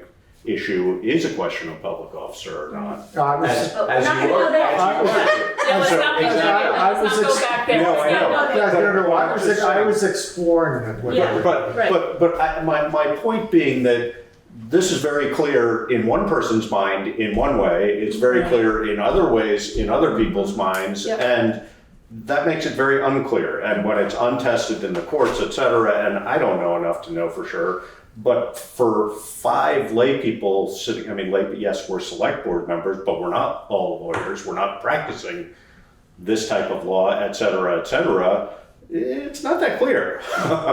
And so more clarity for us is good, but I think this sort of assertion that it should be obvious is not obvious to me. Yeah. So. I also got advice from VLCT that said, they actually interpret that statute very openly. So, there's definitely a range of legal Opinions, opinion on absolutely. that particular piece. Yeah. I just want to comment on what several of my colleagues have said with respect to these issues. I think Peg is right that we need to have a much more definite and straightforward procedure on how we as a select board appoint members of our committees. It may be that certain committees have members or prospective members who are deemed public officers and others who are not, Right. depending upon the nature of the business of the committee. And if they are public officers, then under the selection process, executive session is not ruled out. As a matter of fact, it's allowed as an exception. If they are not public officers, then it's got to be open. It's got to, as with the rescue situation, as we discussed last week. I think we have our work cut out for us, and that there are several issues here. It's not just, it's not just, what a committee does, who can be on a committee. Essentially, we have to deal with that, but then we also have to deal with the process, as you've said, and as Vanessa has stressed, it's not an entirely separate issue, but it's a different discussion with different parameters and different criteria. And so we got a lot of work to do, I think. And I just want to say that I'm really excited about doing the work, and what motivates me to want to do the work is because the clearer we are, and I do think there are ways to make this clear and understandable. I know it's complicated, but it's what I do best, is take really complicated things and try to simplify them and explain them to people who have a hard time understanding complicated things. And we can do this, and when we do this, it's gonna change the way the town, we work in the town. People are gonna feel included because they understand it, what this is about, what this process is about. And that is what motivates me. That makes me really excited, because then we'll have more involvement in the town. Yeah. There'll be more consistency as well, Yes. because, you know, this select board is made up Yes. of different people than last year's Yeah. select board. Exactly. Vanessa? Very nice to hear that. I share in your excitement.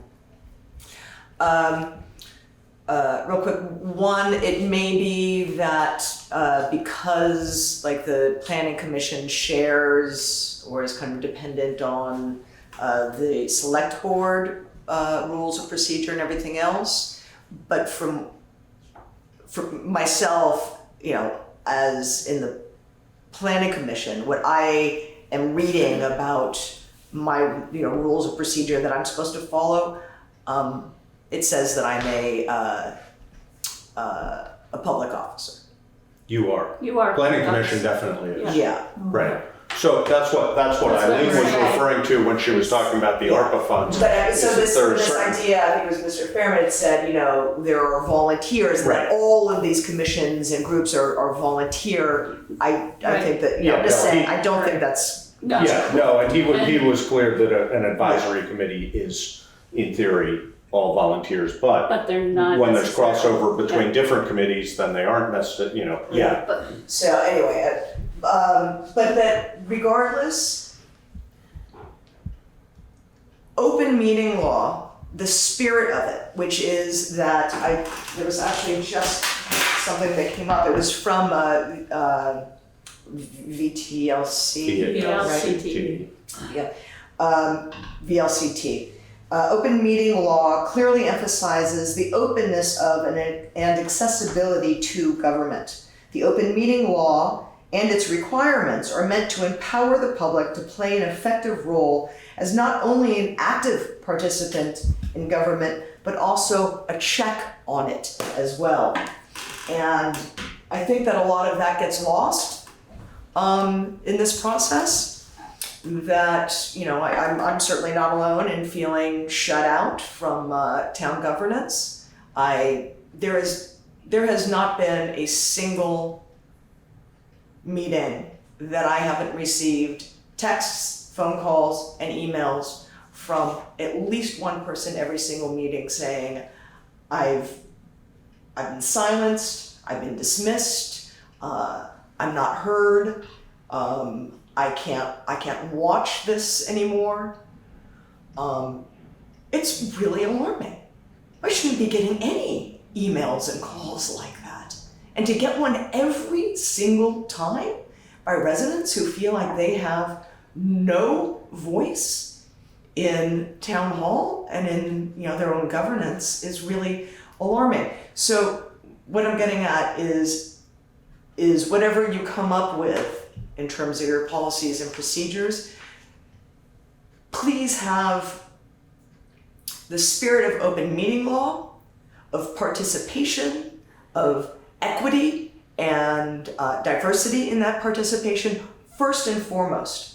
Not what suits you, not what's easy for you, not what's going to be easy for chairs and anybody else, but for the people that you are here to serve. And part of that as well is executive session. It is a very thin slice. It is meant to be an exception, to be used only at times like an emergency meeting, right? It is supposed to be used only in the most extreme circumstances. Otherwise, what you're doing is shutting down transparency, you're shutting down participation, you're shutting down communication. So the fact that instead of sitting here and in response to these concerns, talking about, oh, hey, well then how are we going to make this more inclusive and more open and more diverse? Instead, you're talking about, well, when do we get to be in executive session or not? That's a problem. That's reflective of the broader problem. You're still not talking about how do we include people, you're talking about how do we continue to exclude people? How do we continue to make this opaque and secretive? And there is almost no reason that you would need to be discussing going into executive session instead of, hey, every time we get an application, we need to be sure that that person sits in front of us in open meeting, explains their interest and their experience and their strengths and why they think that that would work. And then you decide in conversation whether or not that makes sense. You don't like me? Then you tell me. You don't go into executive session. It is a privilege of power, and it sounds like it's already, being put at the forefront instead of the people that you serve being put at the forefront, and that's really alarming. Okay, thank you. Heather. Heather, do you have your hand up? Yeah, sorry, I'm trying to go between two devices. Oh, I see. You're there twice. Neat. I just wanted to maybe correct myself, or maybe I missed out on some information. I was under the impression that we were not doing interviews with the rescuing board because that was counterproductive, and that was going to be passed along through the board to rescue. The other point I want to clarify is, and only because you brought it up, Eileen, was that you're not sure whether or not this is appointed anymore, or that we're actually going to just suggest something to rescue, and be this for any other committee where this applies, where the language is very clear, where it says it's an appointment, where it says that this is the town's interest, on both websites for both agencies. Yeah, they say, we were talking about the bylaws for Rescue Inc. in particular, and they can put whatever they want in their bylaws, but that doesn't necessarily mean that we are authorized to carry out that function. It remains really unclear to me at this point exactly what the trustee's function is in relation to the town. And I'm hoping to get some clarity on that over the next few weeks. Okay, it sounded like it had come from council when I'm looking at the literal layout of the Board of Trustees position through the description from the town website, as well as the description from Rescue's website. Yeah, I mean, maybe somebody else has a better clarity on their bylaws, but they really didn't. I really didn't have a good sense of what that person's role is in relation to us, the town, and therefore, if it's just that you're from Putney, we don't necessarily need to appoint anybody, and it was also clear that Rescue reserves the right to refuse people that violate their conflict of interest or employees, so it's not like they can take whoever, they're not obligated to take whoever we send. I think that's where we differ in clarity, in that if this is the seat to have checks and balances, like is written out in their policy and is written out in their description, and the description I got when I sent my letter of intent, I don't think it's on them to be able to refuse. And like you said, if that's their bylaws and I have to wear a purple shirt because it's Tuesday, that's not enforceable. Mm-hmm. Yeah, that's rescuing's not on the agenda right now, so I don't want to stray off topic. I understand. I'm looking but it's not. It's other committees. Unfortunately, it became even less clear to me, at any rate, exactly how they work. And I think we need to have a larger discussion with them before we move forward on that piece. Mr. Fairman. Thank you, Madam Chair. Coming back to a remark you made earlier where, if I understood you correctly, you stated that volunteers appointed to committees may be public officers. And you also stated that there seems to be some differences of opinion among attorneys in this regard. I have the best legal advice there is, the Vermont Supreme Court, in this case in Savetti versus Turner, which is from 2020.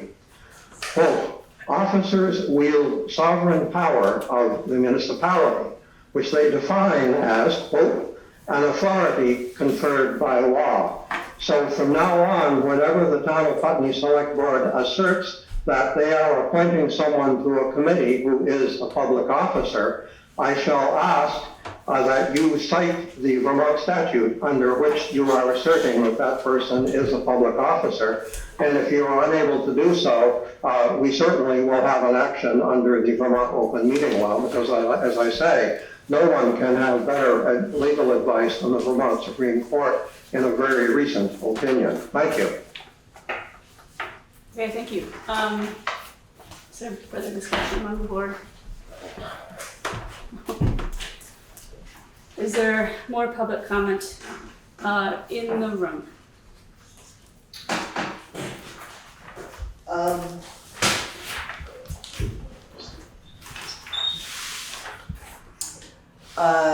Yeah, I guess I'll reiterate, in light of the lack of following your own procedure in appointing people to boards and committees, that you revisit your choices for the ARPA committee. Does anybody on the board want to do that?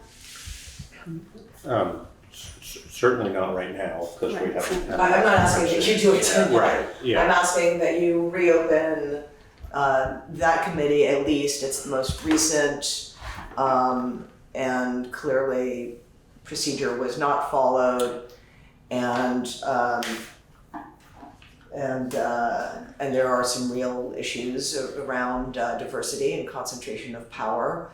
I would beg to differ that in general, that committee is a pretty well-rounded committee. I know your specific complaint is with the planning commission member, and I understand. No, I'm talking about a concentration of power and diversity of power in town hall. Maybe not that specific. You said it was you were talking about ARPA directly, but I'm talking about ARPA directly. Right. So revisiting that, I mean, I think I think that's a good committee. I know you don't like the choice of the planning commission member that was appointed to that committee. I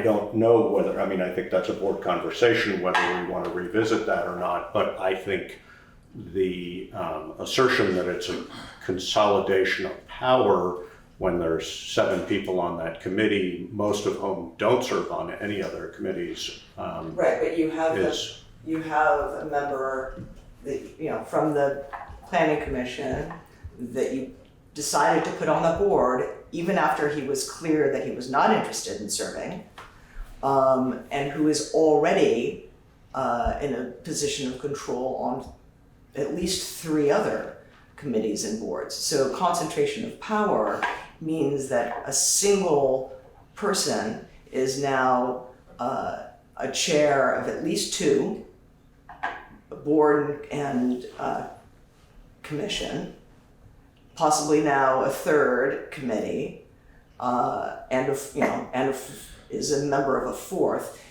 A single person holding that much power, especially when 2 of those define the entire vision and physical structure of our town. That's a concentration of power that is creates instability in governance and certainly in democracy and participation. So yeah, there's the concentration of power, and there is issues of diversity and inclusion when you put that much you put a single person on in that many positions of power, that's an issue. And yes, your own policy was not followed, so I'm gonna ask again that you revisit and reconsider the applications. So as far as, Well, Yeah. I think what you're saying is that we failed to interview. Is that's how our policy, I mean, I think the intent of the policy when we came up with this was essentially, and it doesn't read this way, and that's unfortunate, but was that the select board can interview. I mean, I would tend to agree with Peg that interviewing for every position doesn't make sense. I would also say, as far as equity and inclusion concerned, for us to drag anybody who's interested in the committee in front of us to be interviewed, I think that's not equitable or inclusive. And so this was a mistake. So I think we have to revisit the policy before we would revisit an appointment via this policy, because It is your But current policy. yes. Right, my concern is that if we revisited the ARPA decision because we didn't interview people, then we would have to go back and revisit every decision that Well, I think if somebody comes to you and says, this is a problem and I'm asking you to reconsider, then But I yes. think we would have to be consistent in doing that. right, and this is a policy, this is not written in statute, so, we didn't violate a law here. I would also like to point out that we actually have a lot of diversity on a lot of our boards. We have, most of them have at least one woman, except for the Energy Committee, who has a 15-year-old trans kid. I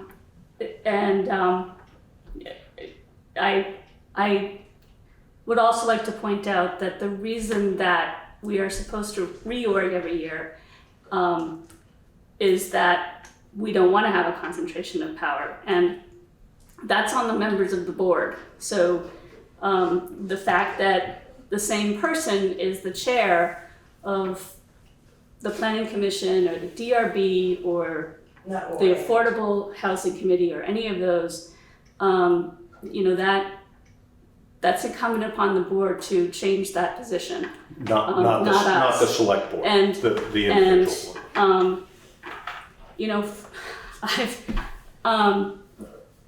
I'll tell you, this is not a fun position to be in. I'm not consolidating power here. I'm just one member of the select board. Everyone else has equal say. So it's not like a special privilege to be here in the spotlight. I'm not getting big power joys out of this. And in the past, when I've been on other committees, nobody wants to be the chair. It's hard work. Usually all of the work falls on you. You get to be the point person for everything that everyone has to say. And it takes a lot of work. So I'd say, if you want to diversify the leadership, then step up and say, hey, I want to be chair this year. You realize you're talking to somebody who has asked 3 times to be allowed to serve, and you have turned me down. I'm not 3 times. I'm talking about and without any the planning justification commission. or any explanation. She's talking about the ARPA. She's- So I I'm think talking about not just. let's revisit it. Also, Of ARPA. Let's Yeah. revisit it. Yeah. We're gonna, we need to do the justice of the Well, town let's- folks. Make things fair. Let's at least take the courtesy and we'll revisit it. Well, I think I'm not disagreeing with you. I think first we need to revisit the policy. Either way, we can do that and first. then see how we go from there. Because Yeah, sorry, I didn't mean to disagree. No, with that's you. fine. I think that. We could be here all night talking about this. Yeah. You know, but let's, Yeah. there's no harm in revisiting it. Okay, so we're going to work on the policy, and you've got some notes. Yes. So, basically, I guess somebody needs to kind of work on a draft and try to make it more clear, I guess. And because I feel like it is this onion thing, I'm also, I'm going to be working with Karen to try to understand the way the website works, and maybe Vanessa and I will talk about that, and this, maybe I'll go to you, Charlie, and say, can you find out how who is and isn't a public officer based on your understanding, the law? I don't know. There's That could be the toughest job. Yeah, there's so many layers to it, but I'd be happy to take a stab at Okay, it. so I think And that's come the first back step, right? next Yeah, time. next and update. meeting, yeah. And then, Can I make one more Yeah. comment? Also, as you well know, the public are welcome at every meeting. I mean, the ARPA committee, just because there are people who are assigned to that committee, doesn't mean that you can't be there voicing your opinion at every single one of those meetings. So, But except that again, when, as I said, at the end, during and at the end of every meeting I've been at, people who have tried to participate are still saying that they are being silenced, diminished, berated by chairs or other members. So it's not that simple. We can go, this is such a long conversation, because I think part of it also goes back to the statement that you read at the beginning of the session. What is the role of committees? What is the role of the select board? And what is the role of the public vis-a-vis our work? And I think that from some of the things that you've said and that you've written, that what your opinion is not in sync with what our job is as select board. That if you read that statement again, I get confused whether it's of or by or the beginning? At the beginning, Yeah. right. I think that's really important to look at that and where that comes from and what that's about, because that determines whether people are feeling included or not feeling included, depending on what your expectation is. If your expectation is that you are participating with us as a group, that's unrealistic. That's not the role of the select board and the public.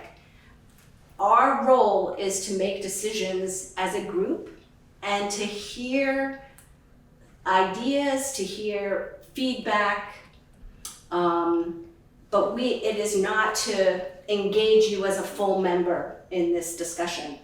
And I think that's part of where people can feel shut out if people are feeling like they are expecting to be part of a discussion. I can tell you in this case that's not the issue. Yeah. But the reason I say that is because of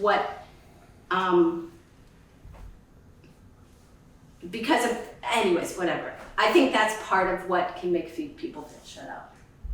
Yeah.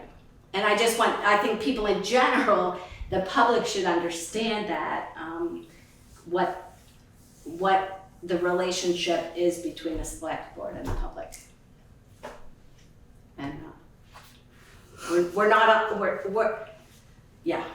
but I don't know how else to say it other than to read that statement again. The statement that I read. Yeah, so first of all, it's taken pretty much verbatim out of our procedure. But it also, I've been attending trainings and webinars and reading up on, how to run a meeting, an effective legal meeting. And one of the things they say is you should remind the public at every single meeting about the rules of procedure. And so that's why I've taken to doing that. As far as the language in the public, not of the public, I believe that comes from, it comes from VLCT. Everything comes from VLCT, but the intent there is that we are in a meeting. We're meeting, and the public is allowed to observe us meeting. But like you said, the public is not an equal member of the select board. You can't vote on anything that we vote on. You can't make motions. There's a balance between reasonable comment and taking over a meeting. And I have been in meetings in the past where there's either been back and forth between two people, or the public has taken over. So that's why I wrote this out. It's also a reminder for me. I would just like to say that that's really important for inclusion.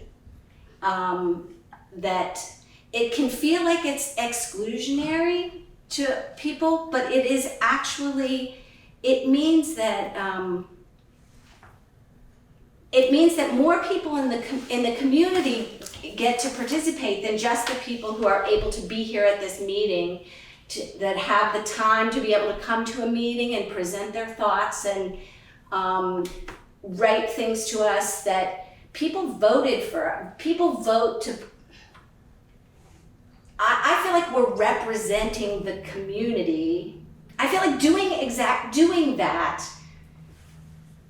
is an inclusive process because everybody in town had a role in electing us to be here and to do this role. And that sometimes if we're too focused on what the conversation is with the public who happens to be here at any one point in time, that's not a very inclusive process. Mm-hmm. It includes only the people who are able to be here. And so I feel in my commitment to diversity and inclusion, I feel like we need to hold our conversations and represent the community as best as we can. Speaking of public comment, we have more online. Robin? Yes, thank you, Madam Chair. A couple points. First of all, Mr. Fairman could perhaps correct me as being sort of the informal default resident parliamentarian, but I believe that the language in the community, but not, or in the public, but not of the public, is from Vermont statute, open meeting law, and the intent is as you say, Peg, and as the rest of you have indicated, inviting public participation and input, but that ultimately the decisions are made by the select board, the duly elected representatives of the town, and that does confer upon them a slightly greater power, if you will, to use a word which has been loaded here, in addition to greater responsibilities. I would like to, at the risk of addressing another member at the meeting, which is something which is expressly forbidden under the rules of procedure of Vermont public meetings, speak to what I perceive as one of the issues of inclusion in the town, equity and inclusion. I know that several people approached me to run for the select board at the last election, and actually at a prior election, and I declined on both counts. And the principal reason being that I feel that our select board has been under a consistent level of attack over the last few years on a variety of decisions. And I feel that this is my personal feeling, but I do wish to express it in open meeting in defense of our select board and other people who are willing to serve on town boards and committees. I feel that it is easy to paint a very broad brush, with a very broad brush, that there are nefarious intents among the select board and other committee members, and I have simply not witnessed that. I attend many select board meetings. I think that the board does their best under difficult circumstances to come to a consensus. I do not always agree with the decisions, and I think it's fairly obvious that they have made some mistakes in the past, which I believe that they have owned up to and recognized and take ownership of. And I respect them for that. And I would like to honor them for that, and would like to see a little bit more respect in the community for that. And lastly, I would like to specifically address some of the charges which I feel have been made in terms of exclusion at meetings. I cannot speak to all of the meetings at which other members of the public have been present. I can speak to the members at which I have been present as a committee member and some others, and say that there has been, I feel, a concerted effort to listen to all members of the community, including and perhaps particularly to those members of the public with whom the committee members at large and in particular the chair may have disagreed. I have even seen, for example, items on the agenda which were put forward by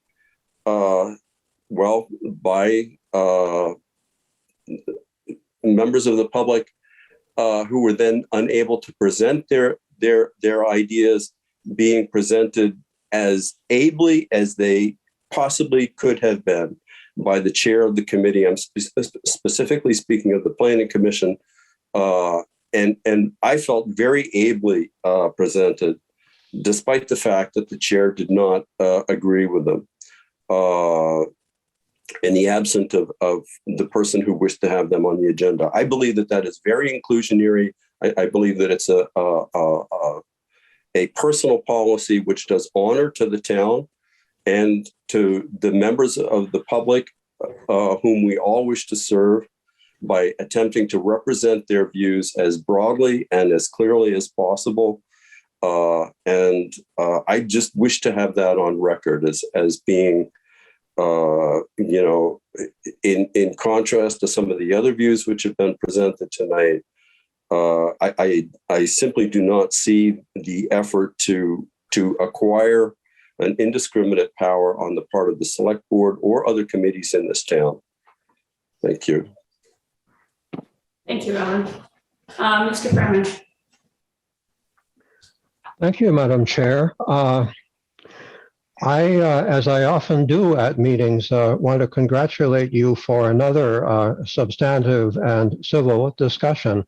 Yes, you have been facing people exercising their First Amendment rights, but of course you're volunteers to do this.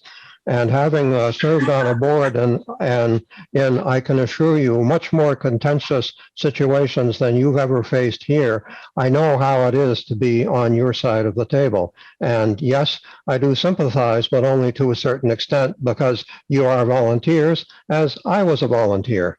Now, two points very briefly.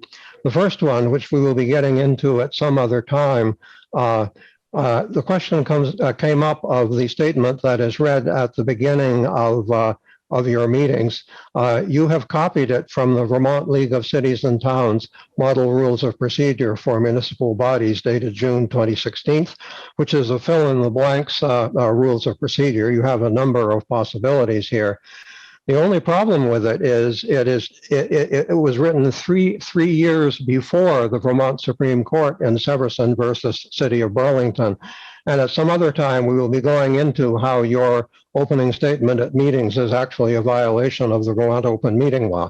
But now, Sorry, Howard. Sorry. Please go ahead. oh, that's perfectly okay. I quite understand. It's been a long meeting and we all need to laugh at things, and feel free to laugh at me because frankly, it makes absolutely no difference to me.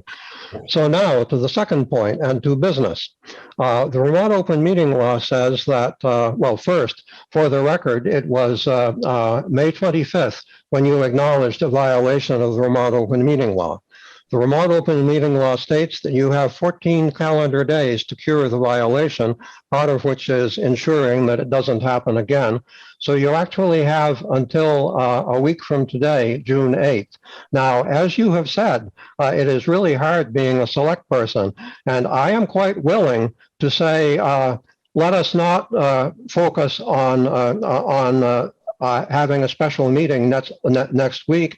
Let's. I'm willing to waive the deadline until Wednesday, June 15th, which is the date of your next meeting, and will be just before the meeting of the Rescue Inc. trustees, which is the following Tuesday, the 21st, because then we probably can clear everything and you'll have plenty of time to get it together. So I'm making the offer that I am willing, as the person, as the Vermont Open Meeting Law says, the person aggrieved in this matter, to extend the deadline by 7 calendar days, if this would be helpful to you. And I'm certain that I'm allowed to do this. Thank you. Okay, thank you. So right now we're talking about membership policy and appointing members. Which I guess was partially stemmed out of last week.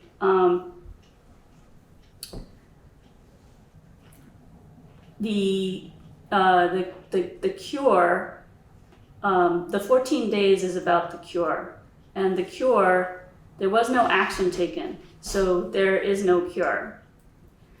The other piece, which is to ensure that actual violations don't take place in the future, does not fall under that 14-day window, and there's really no way that we could stand up a robust membership policy in that time frame. Correction. Hold on for a second. So, I mean, if the 14 days goes by and Mr. Fairman wants to take it on, I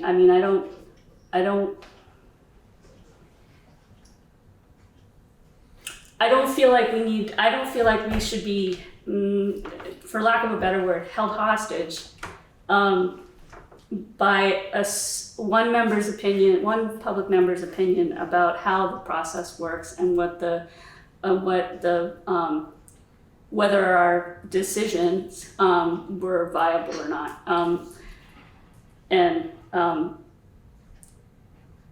Well, I think we sought legal counsel on this. That's what he said, and so I think we let it go. Madam Chair. Hold on, I'd like discussion among the select board first, please. I think that it would be really nice to know what the policy of Rescue Inc. is and how that fits into our policy of appointment. As to your point, I agree with you. We inadvertently went into an executive session mistakenly or inappropriately. But we didn't make any decisions, so there isn't a cure. So there isn't a 14-day deadline on that because there isn't a cure for it. So I think that Mr. Fairman certainly has the right to advance a complaint to the court system if he chooses to about how we handled it. But I think we've done what we can within our purview to both recognize it, acknowledge an inadvertent mistake, and assert that there is no cure. So I don't think there is a 14-day deadline from my perspective. I do appreciate that Mr. Fairman is, I think, saying that there may be clarity as a result of the Rescue Inc. meeting, or I'm assuming he may be intending to ask some questions at that meeting that might shed some clarity on this. And I think that would be helpful for us in thinking about how we approach these things going forward. But I don't think we have an obligation to undertake anything in that 14-day period. I would agree. Okay. And I would say that that this membership policy and the work that we're planning to do around that is really not relevant to the Rescue Inc. thing in particular. It's about Well, it's Much part. broader. It would be part of the adopting procedures to avoid issues in the future. right, but the Rescue Inc. is so specific. Right. So it will be quite a while, I imagine, before we get down to that Actually appointing something. granular level of Yeah. What about asking to have a representative come to one of our meetings? Well, that's what I'm Yeah. hoping to do. We've been trading emails back and forth, so I'm hoping that maybe they're going to be available for our next meeting. Mr. Fairman, you wanted to say something? Yes, members of our Town of Putney Select Board, you have simply misstated the Vermont Open Meeting Law, so I must read the relevant paragraph. I am quoting 1 VSA Section 314(4).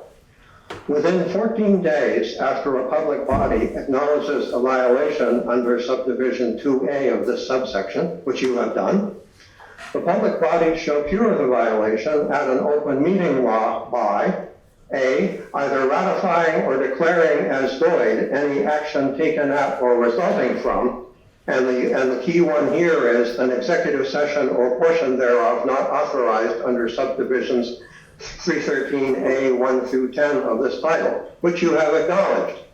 And B, adopting specific measures that actually prevent future violations. There is a 14-day limit on your adopting specific measures that actually prevent future violations, and I have just read the law to you verbatim. So what you do about this is up to you, and I never bluff. So concerning what happens next, I guess that's up to you, but there's no doubt whatsoever that you have 14 days, which I am willing to extend to 21, to adopt specific measures that actually prevent future violations, which I have actually suggested you could do by adding to your policy no part of which appointment may be considered in executive session. But beyond that point, the ball is in your court, but you do have to abide by the law, which says that we are within the 14-day limit for you to finish the cure by adopting specific measures that actually prevent future violations. You don't have to do so this evening. The 14 days expires a week from today. I'm quite willing to allow another 7 days, but beyond that, it is up to you. Thank you. Okay. Is there any other public comment on this issue in the room?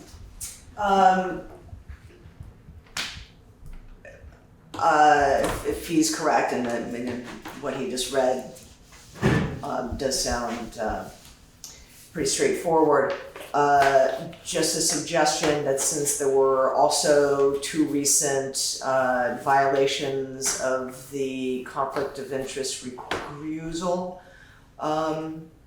procedure, that you keep those in mind as well as you write up whatever your solutions to the executive session violation, that you also consider the recusal violations that just occurred. Okay, so we have a conflict of interest policy, and I did deal with the first one that you brought to my attention already. And if there's another one, then the procedure is that you let me know and I deal with it. Yeah, I mean, you're talking about like catching things piecemeal. This is talking conflicts about of how interest to are very write. specific, are very, very specific to specific I know. procedures, and so it's not an ongoing thing. I'll give you an example. I was in the course of a meeting, an open meeting 2 meetings ago. We were in discussion of forest for learning land, and all of a sudden I realized that I probably shouldn't be in the discussion. And so I abstained from the vote. Should I have recused myself? Maybe. But I disclosed the information and I took action. Where the conflict comes in is if somebody else feels that you have a conflict of interest and then you don't disclose it, that's where it's really serious. Yeah, I think you're missing the point. You told me about one, Vanessa, Yeah, and if you're talking, then you're saying there's another one. But I'm not talking about specific pieces, right? What you're being asked to do is to create some sort of policy or procedure to avoid the same mistakes in the future, right? I mean, this is what you're being asked to do. For a specific instance, yes. And a conflict of interest, I mean, I don't think this is germane to this topic. Right. I'm not trying to shut you down. I'm just trying to say, I think your point is that, I mean, we have a conflict of interest policy that we have tried to follow. But you also have a policy about going into executive session and whatever happened, right? So the point is, this is an opportunity. It's a positive opportunity. You're being asked to come up with policy so that you can avoid violations. I'm saying, don't be so narrow about it. It would behoove you to create policy so that these violations in general are much less likely to happen. Okay, thank you for the clarification.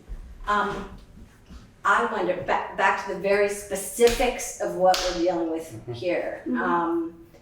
We made a mistake about the open meeting, about the executive session, and it's only in relationship to the rescue issue at this point. So what if we move that we not do that again?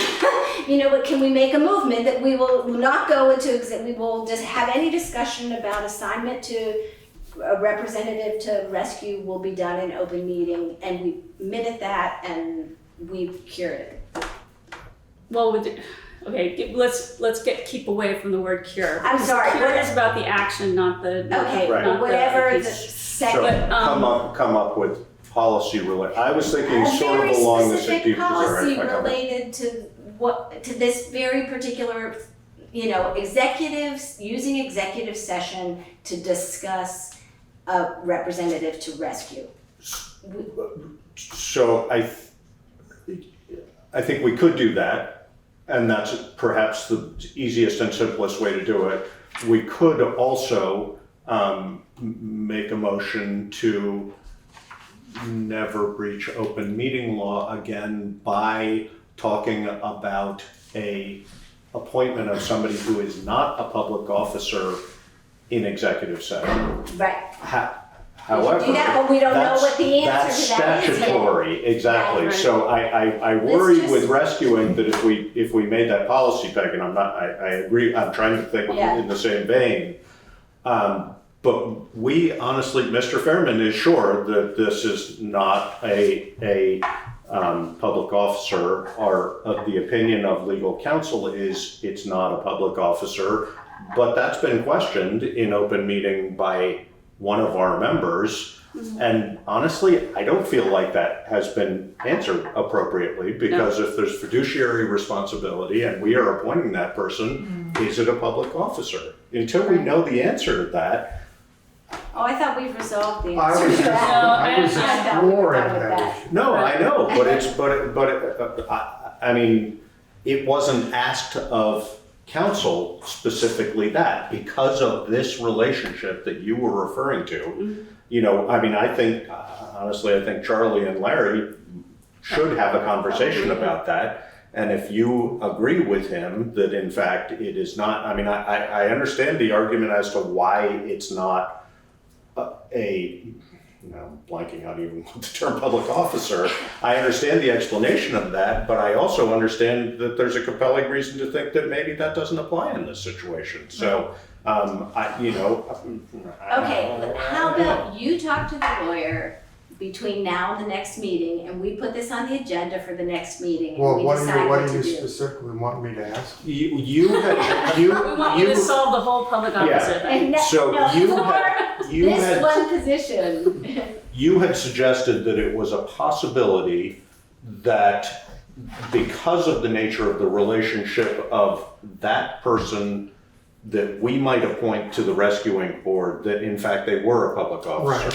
So I would like you to clarify that with our counsel. That would be my request. Okay. Right. Is that lawyer to lawyer, you can talk and say, hey, I need to know, are you sure about this? And if he says, yes, I'm sure, then I'll be Then glad we to work talk from to there. him. I'll be Yeah. glad to talk to him, but I have another. remember he bills by the hour.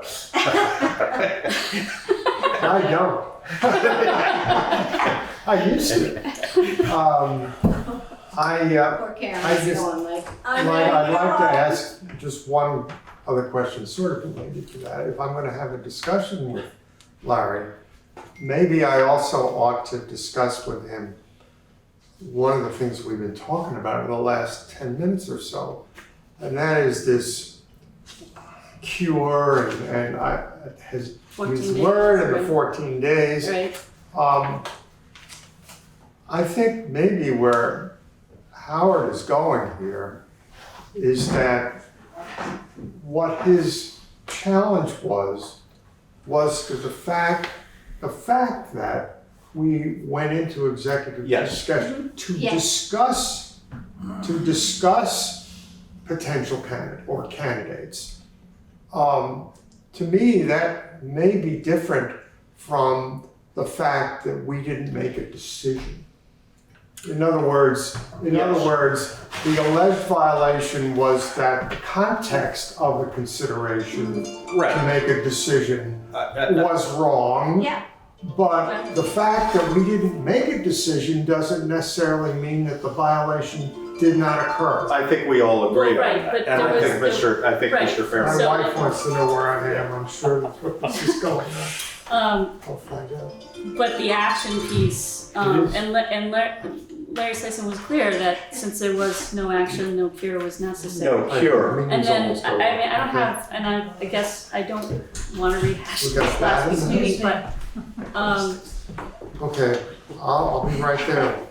I've just been informed that we have a bat in the house. So I think she said, come home, please. Can oh, you set that up, Charlie. Can I, no, You had to Yeah. do that. can I, You just text, hey, if you call and say, so could I Charlie, have, you have your. I saw you on your phone. can I have leave from the board So, to answer yeah. this emergency? Yeah, but you did have something on the agenda. Do you want to skip that? Why don't we till next- skip it? next Yeah, I mean, just meeting to and- say, at the next meeting, we talk about economic development in downtown I know. Putney, which I ran on, is one of the things I wanted to do. Yeah, And I meeting. talked to several business owners in town and have some thoughts. Great. sounds good. So that's what I wanted to bring up, but we can certainly wait on that. okay, so I'm gonna scratch that one. That goes off the new business We'll agenda. table that until Yeah. next meeting, but we'll put it maybe first on the agenda so it gets talked about. Okay, Thank you.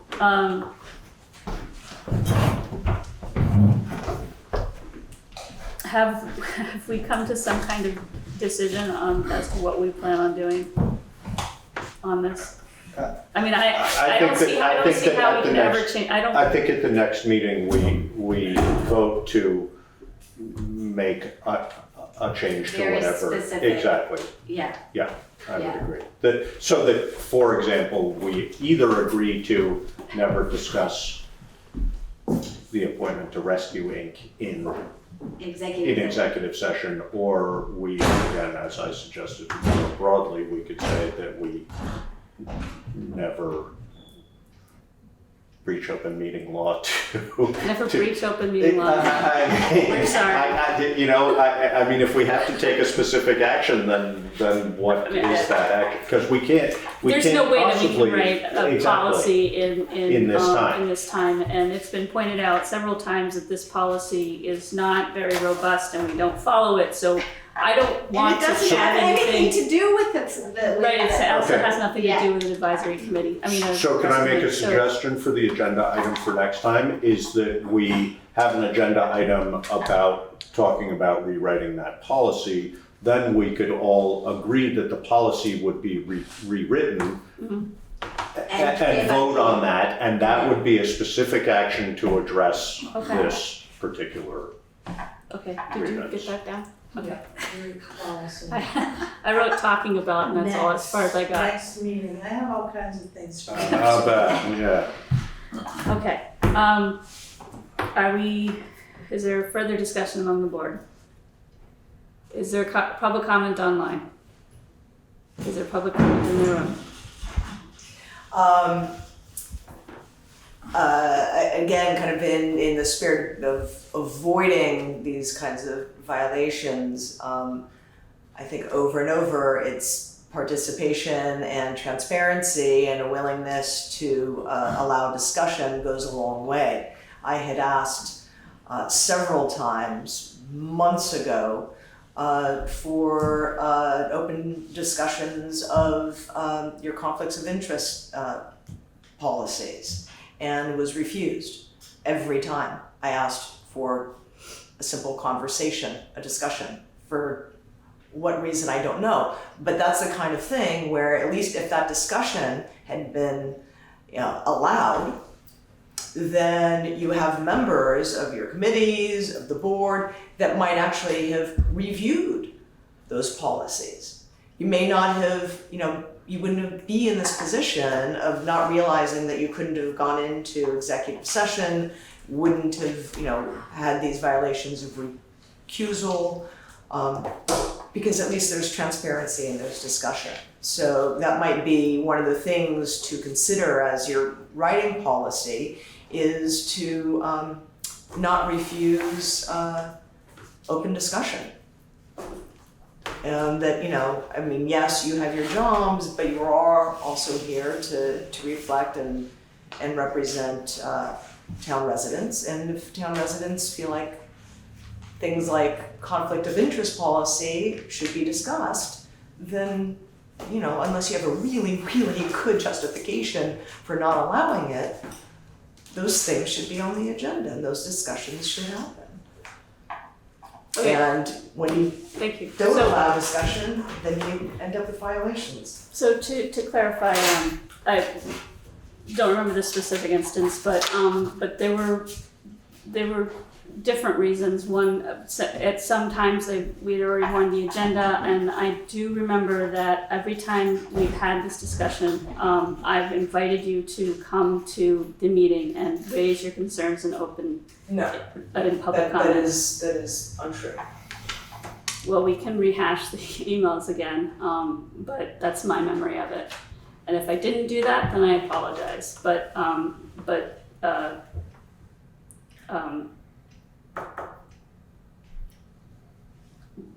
the select board does, we have spent most of our time talking about this, and unfortunately didn't get to the Economic Development Committee, which in my mind is, more of the business of the town than rehashing what we did wrong earlier. I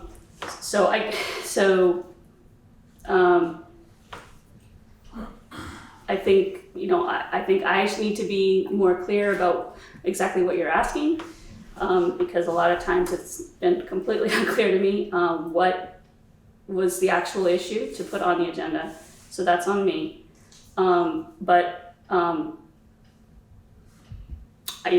I'll just say, yeah, I'm trying my best to be the public conduit, and sometimes I fall down on that. And I would really like to move on. So, we have tabled the Economic Development Committee because there's a bat in the house. Maybe in the belfry. Maybe. So we don't have anything under Selectboard Unfinished Business or under boards, committees, and commissions. We do have other business. Does anybody have any other business that we haven't already talked about online,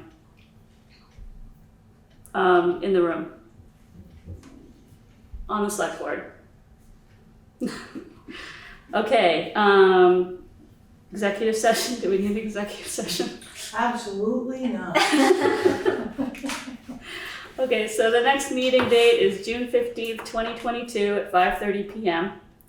And I'll make a motion to adjourn. Second. All in favor? Aye. Aye. Thank you.